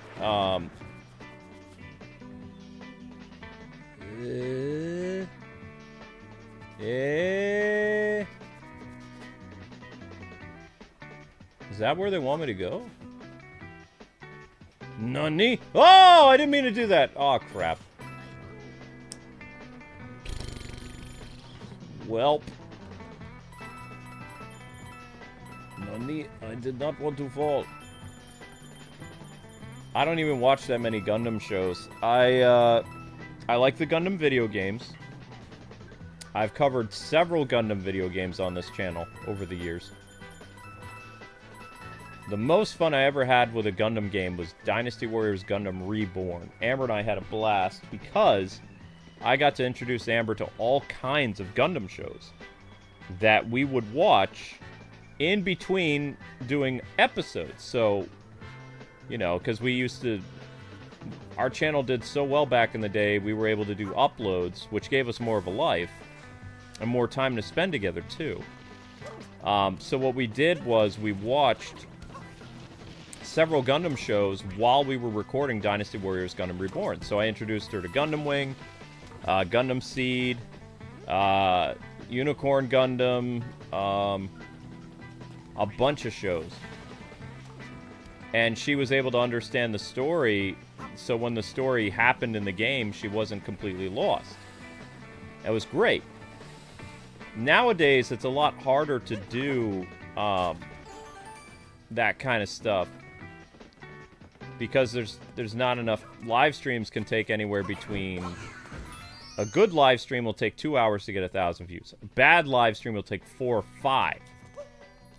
And Silksong doesn't earn 1,000 views. So I don't get that streaming revenue. I get paid bumpkiss once it hits 1,000 views as an upload. Like, I make half the revenue. Which is, you know, very, very irritating. Where was I going with this? Make half the revenue, blah, blah, blah. But we never know how long a live stream is going to go. So it's difficult for us to research certain animes. Like, you know, if Demon Slayer came out 10 years ago, Amber and I probably would have watched it together before covering the games. But we don't have time. And even on my downtime, like, I watch a little bit of anime every night while I'm, like, editing shorts or coming up with video ideas, eating my dinner. I usually eat dinner around 2 in the morning, right? So that's my time to watch animes, around between 2 to 4 in the morning. Because I'm doing chores or I'm doing whatever. Oh, wow, we fell all the way back down here. Holy cow. Can I just teleport back to where I was? I hope. That's the Odyssey. We don't want to go there. Wait, where am I right now on this map?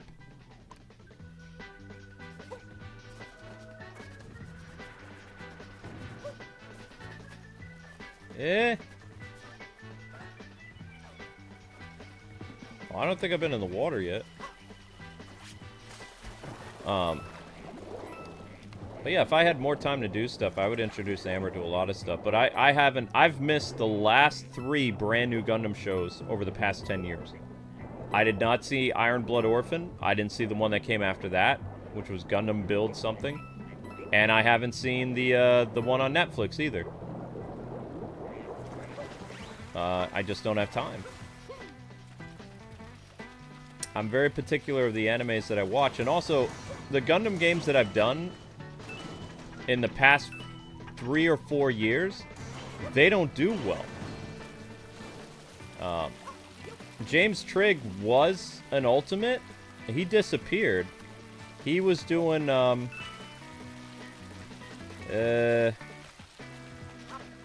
he was doing Gundam stuff, but I lost track of him. Like, I don't know where he is. I can't confirm or deny if he's an Ultimate because I don't know his real name. And I know that that sounds kind of creepy, but like people's names on Patreon that are Ultimates have different names than Ultimates that are on YouTube. Their real names are associated with their Patreon. So James Trigg is not his real name. That's his YouTube name. He could be Mark or Lenny or I don't know. And the people that have the Ultimate tier over on Patreon, they never talk to us. So, outside of Carlos, but Carlos is an Ultimate over here. So I can't get a hold of James and be like, hey, are we doing some more Gundam? Because Gundam games don't do well on the channel anymore. That's why they were sponsored by VIPs. Like, somebody literally paid me to cover Gundam. Because they know, 1, it's going to get copyrighted, and 2, there's no way I can do it on the channel. So they were a sponsor for the longest time, but James just, after the... He was one of the people that disappeared when the Nagato incident happened. He didn't say anything mean to us, like some of the Ultimates. Like, you know, it was basically like I never thought that some of these people who we knew for years would basically be like, where's my money? And it's like, but we didn't steal your money, YouTube did. So they were holding us, you know, accountable for everything that happened with that Nagato company, which was, it was very hurtful because we didn't do anything. So we lost 100 members because people got really upset that we didn't get the money, which wasn't our fault. So, you know, that's why our finances are so bad with the channels, because we had members bail on us.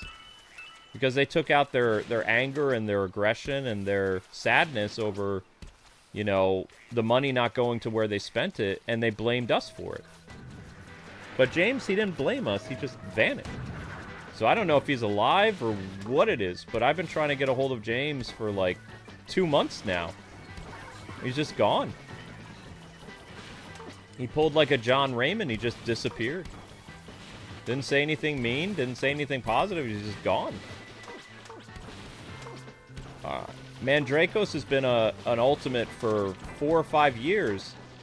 He disappears from time to time, but he always gets back to us after a couple months. It's like we'll DM him, and then Mandrakos will say something like several months later or something like that. I really appreciate you guys. You know, I'll have your next series picked out, but just record it and post it, and I'll watch it when I can. That's where Mandrakos was, and some of our Ultimates were like that too on Patreon and other things, but people just vanish and you don't know what happens to them. But these people, literally, we say, our Ultimates are the lifeblood of the channel. When they disappear, we're in big trouble, because one Ultimate membership is the cost of like 20 members. One Ultimate picks up the slack of 20 memberships, right? So it's a big deal that our ultimates are taken care of and all this other stuff. So when they disappear or when all this other stuff, the channel gets like this vacuum. And it sucks. But there's, you know, there's nothing I can do about it.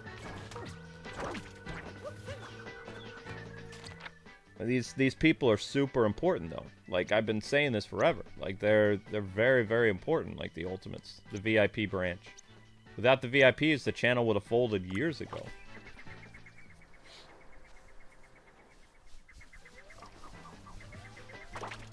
Yeah, we've had lots of Ultimates disappeared. James Trigg, Game Wing, Naomi,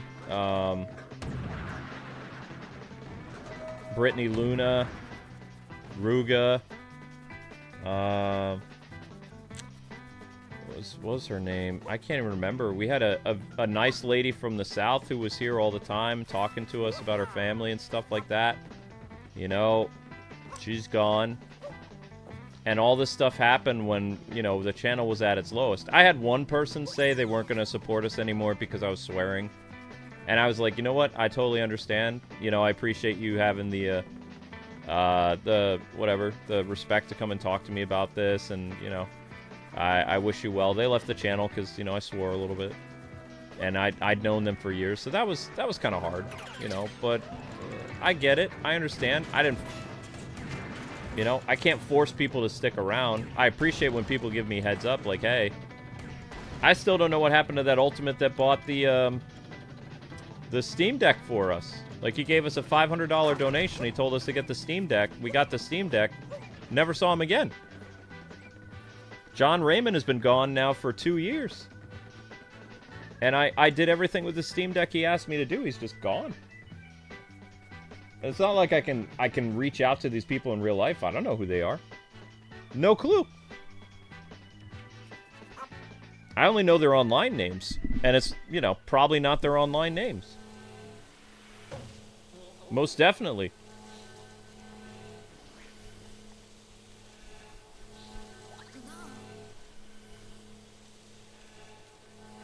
And the flowers are being attacked. We need to save the flowers somehow. Probably with this guy. Bam! Boss time. He's not happy.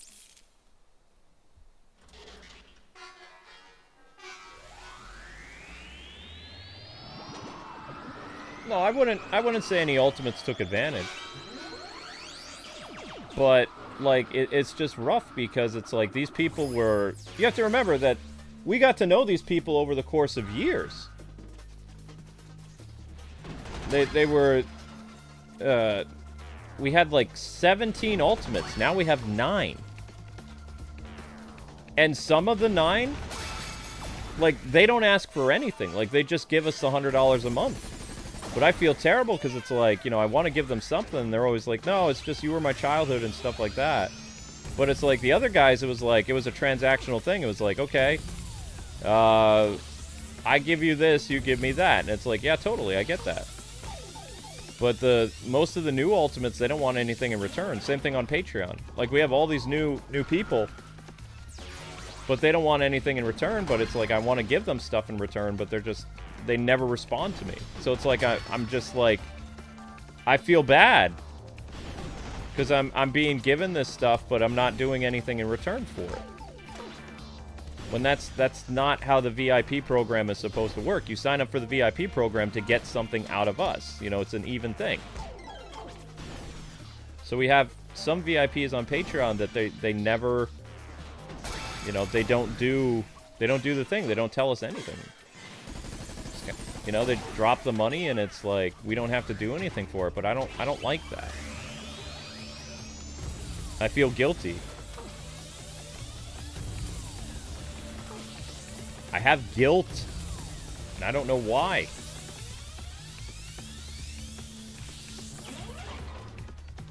It's like I'm being convicted or something, like, by the Holy Spirit or something. I don't know.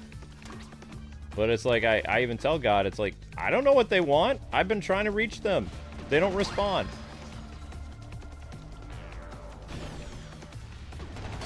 I try to reach out to these people once a month. And I don't hear back from them. It's like, what do people want me to do? They say they don't want anything in return. It's like, that's great, but, you know, I'd like to get to know these people.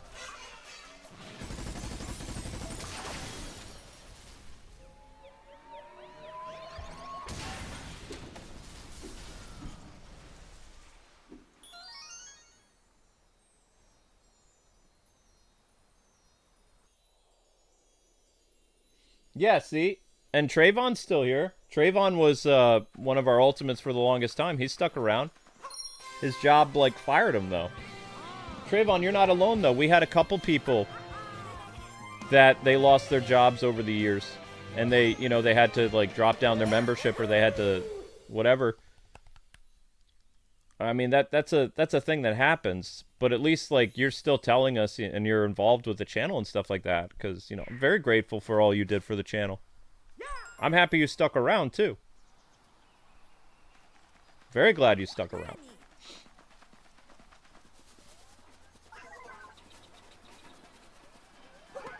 And who knows, maybe someday if you get another job, you'll go back to the VIP program. You always have us play, like, very interesting games.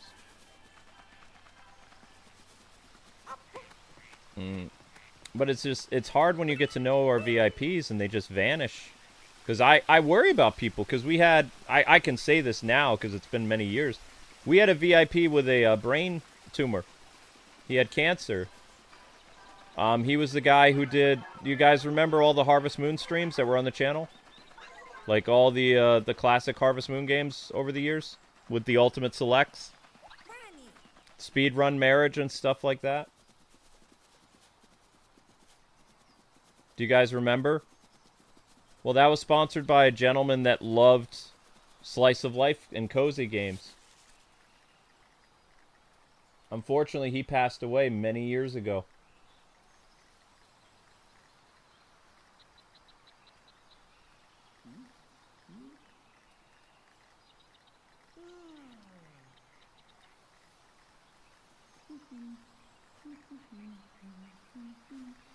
And then, basically what happened is you had Anna Sensei. Anna Sensei started the Harvest Moon series, and then she had financial things, and her husband, you know, came back from the war. They bought a house, and they did some other stuff. They didn't have to tell us this stuff. I think they named their son after me, though. I don't remember. I think their son's name is Luke, but when she wasn't able to do the ultimate tier anymore, he was doing a $200 tier on Patreon. And I got to know him behind the scenes for years, but he was worried about cancel culture and all this other stuff, so he never wanted to be acknowledged. He was just like one of the Patreon, like, anonymous people, which there are a couple people on Patreon that want to be anonymous. So anyway, I got to know this guy. He was very similar to me. He had a good job. Unfortunately, he didn't have the best health. And when the pandemic rolled around, I forget what the last stream he did. He sponsored it from his hospital bed. And he told me, hey, I'm just letting you and Amber know I'm probably not going to make it. Like, this is it. And it was hard for me because, I mean, he had said that before. Like, I remember he was in the hospital a couple years ago. He said, this is it. I was like, you know, we're going to pray for you. It's going to be okay.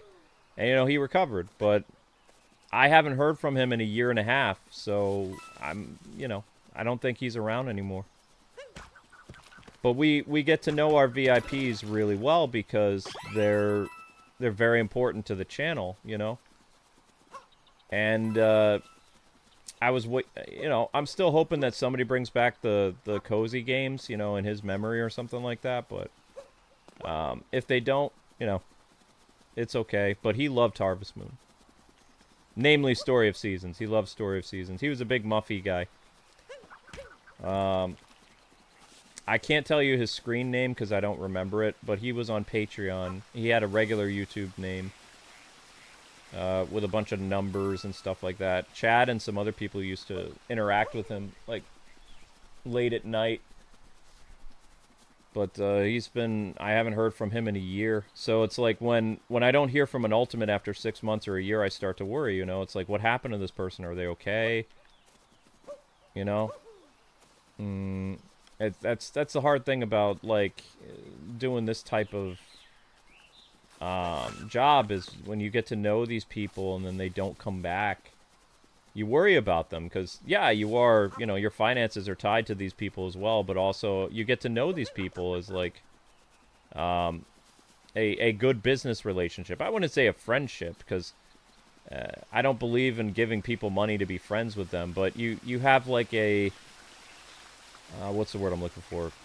You develop a connection or, like, maybe a mutual respect for each other, you know? Like, you like each other, but it's not like a friendship thing. It's a really nice business partnership, you know? But yeah, the last Harvest Moon thing he did, I don't remember. I think that's when the character in-game actually had a baby. I don't remember, though. It's been so long. Yeah, business relationship is good as long as it's professional. Exactly, Miss Deanna, yeah. Yep. But, you know, we've also had some Ultimates betray us, too. We had some Ultimates life, and they, you know, ended up going down a bad path. And they, before they left the channel, they said something nice to us, but also they said they were leaving because of our politics and our religion. Which was becoming a problem because it was during the pandemic, so... I remember that. I'm not going to say who it was, but some of you might remember who that person was. There was a couple people. And that was a bummer. But, you know, I can't prevent people from leaving. I can't do any of that kind of stuff. It's just prior to the pandemic, people were more akin to be like, yeah, you know, I don't necessarily like everything you have to say, but, you know, I like you and Amber as people. And then it came to the point where it was like, I don't like anything that you and Amber stand for because we're the exact opposite. And it's like, I'm leaving. And it's like, well, yeah, that's understandable.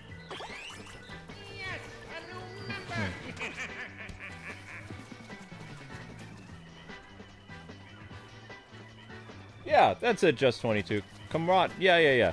Fancy word that I can't say too well. Yeah.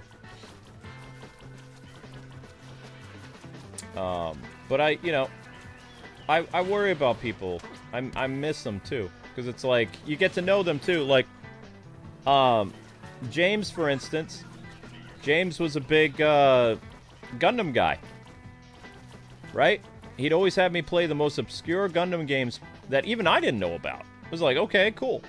And he knew they didn't do well on the channel, and he's just now... I don't know what's going on with him, but he's just gone.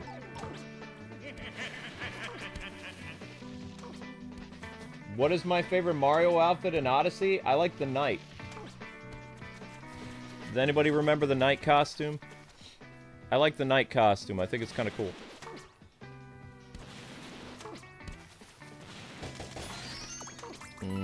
I was hoping to find... There's still some more moons to find here, but...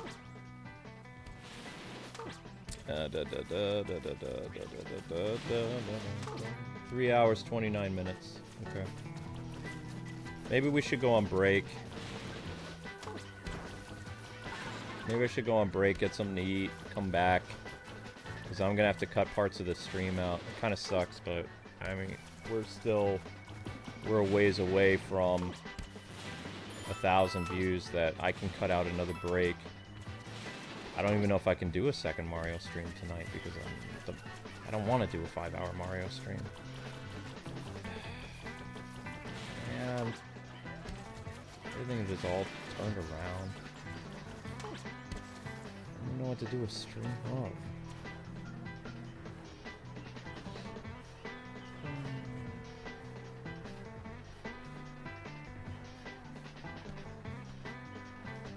We're gonna go on break, guys. I kind of have to because I'm gonna have to cut out the next, you know, whatever. When we come back, be doing more of... We'll be finishing up the Woodland. Kind of sucks that after the 3rd stream of Mario, I have to basically pull this stunt, but I don't have much of a choice.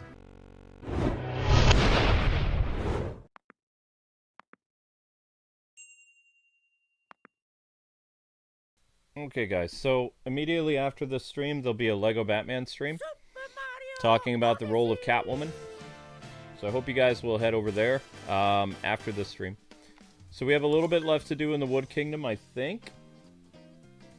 Picking up some outfits, and... oh, it's going to have us right there. Okay, so I guess we'll buy the outfits now. And there was a couple other places I saw moons, but I don't know how to get to where those are. But let's buy this. Spend money, yes. Spending money is good. Buy. Professor, yes, change now.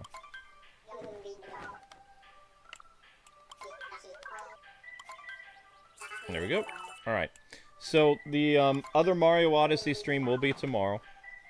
There's a Lego Batman stream, and then after that is Mac's stream. Amber will be up around 1 o'clock. Oh, wow. Und Einstein, Mario. Did I give him this voice? Last time, yeah? I don't remember if I gave him that voice last time or not. I'm unsure. I like this voice, though. I heard this voice quite a bit in many cartoon shows when they were doing one scientist voice. Which is actually kind of funny, because as a kid, I didn't know they were actually doing a German accent. I was just like, oh, that's how scientists sound.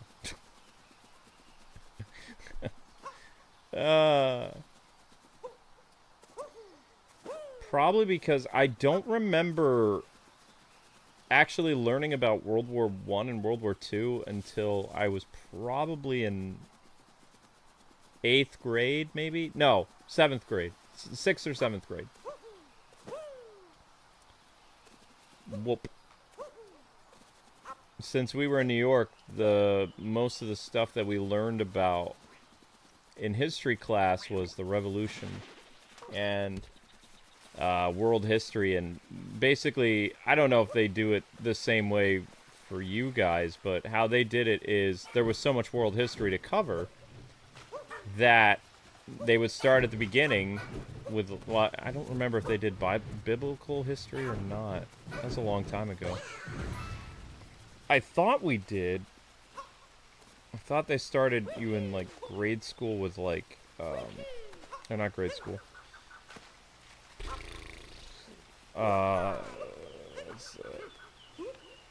They talked about dinosaurs, they did some other stuff, and then they moved into,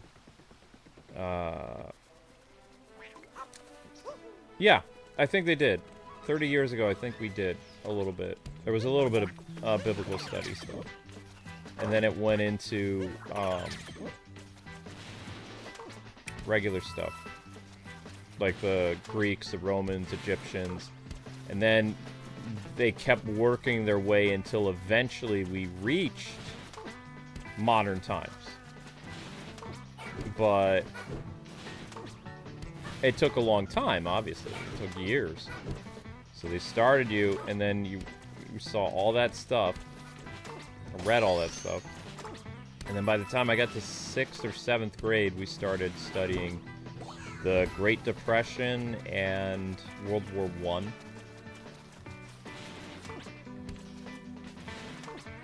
And when I mean, like, we did in-depth, like, there was, like, in-depth study of thousands of years of human history, like in world history. It was long, like... And then by the time I got to college, I ended up doing, I majored in U.S. history. U.S. and world history. That was my first major. And then we just went back to, well, I mean, I went back to the Revolution and stuff like that because I was pretty well versed in it. I thought I saw a blue moon somewhere. Huh.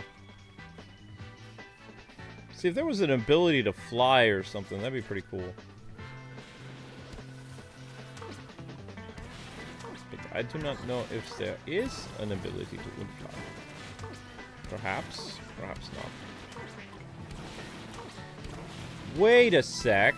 What if I bring him with me? Can I teleport with this weird hat? No. Okay. was gonna say, I think I know how to get over to that one place that I've been stuck at. But I would need that dude with the jumpy ability. Maybe.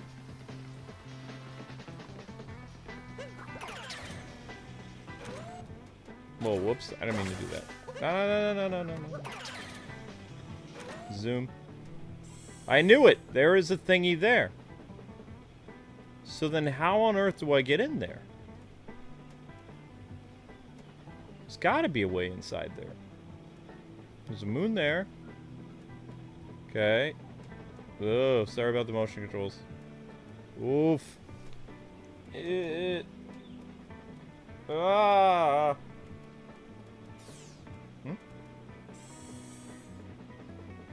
Captain Toad is over there. There's a moon over there. How the heck do you get to Captain Toad? By flying there with the bird. Okay, next question. How do you get up to the bird guy? Bird guy's right up there. Well, you can only go so far with bird guy. Alright. Stop. Okay, put this away. How do I put this away? No. Put it away. Okay.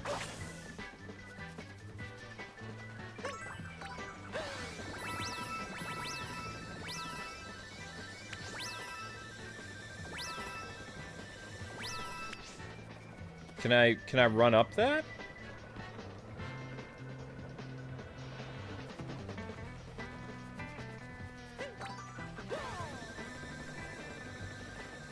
No, that's a flat. That's not a flat thing. Whatever. Gecko, bird person, what does it matter? It's a flying creature, right? It's a fly guy. My question is, how do we get up to Fly Guy there? Anybody know? See, I've never done this, so this is all new to me.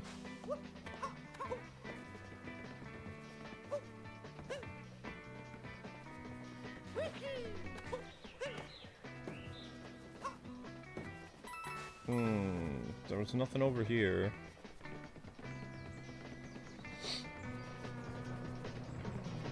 It's a gecko. I'm aware it's a gecko. I like to call it a fly guy, though.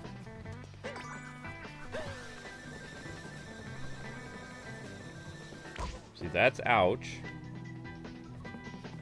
There's gotta be a way in there.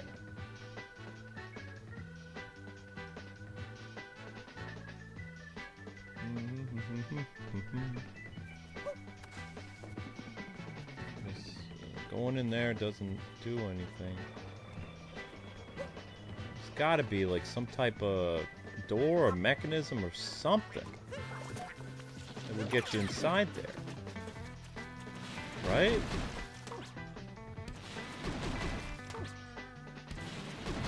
Ah, there it is.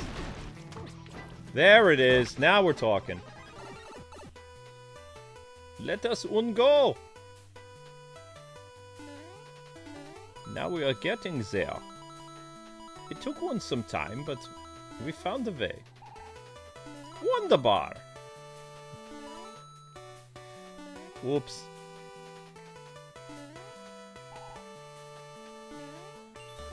Okay, that's cool. So you get like a 2D moon thingy. Cool.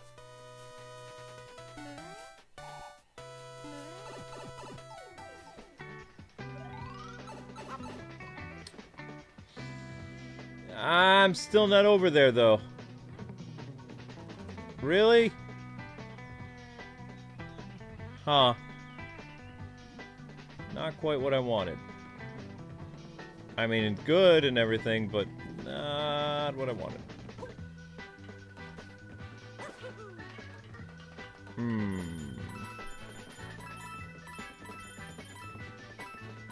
And there's gotta be a secret entrance over there, though, right? I mean, you could see it from here. There's a thing there, and then you would fly with the bird. Somehow.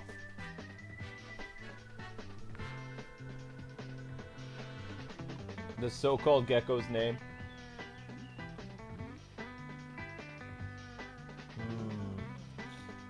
Well, I mean, we finally hit 1,000 views after 4 hours. I should probably get the music started for Batman. I think I'm going to give you guys a treat tonight. How would you guys like to listen to the animated series soundtrack for the startup?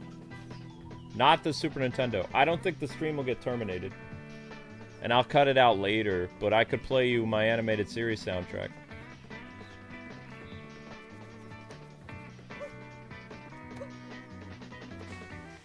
Oops. Well, it is time for us to disappear?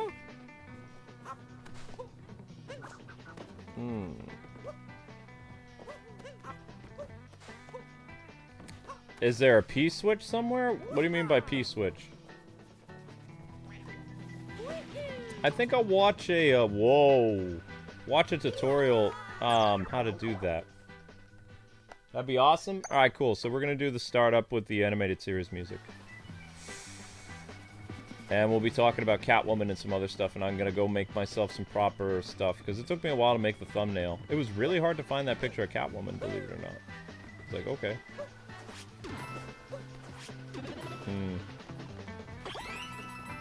Darn, I really thought that would be a surefire way in there.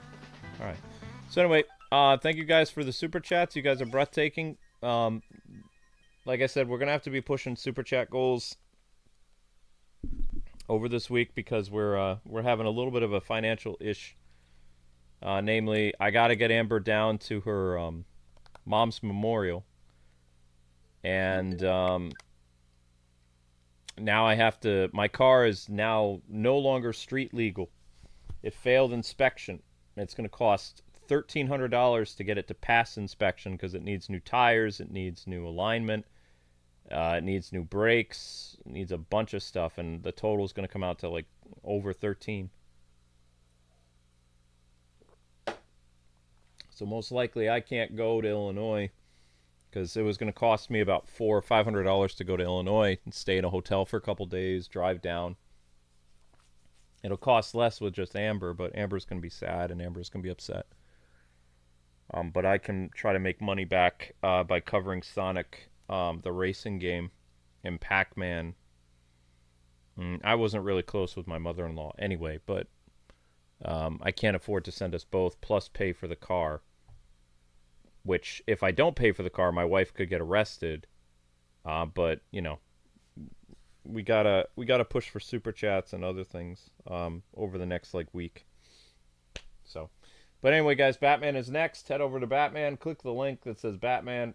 This stream is over, but the next one is just starting. We're going to run the animated series Batman music while I get something to eat. Okay? And then, Max, your stream will be later. If you need to take a nap or anything, buddy, or if you want to hang out on the Batman stream, whatever you want to do, Amber will be up around 1 o'clock. All right, guys, head on over to Batman. Thank you.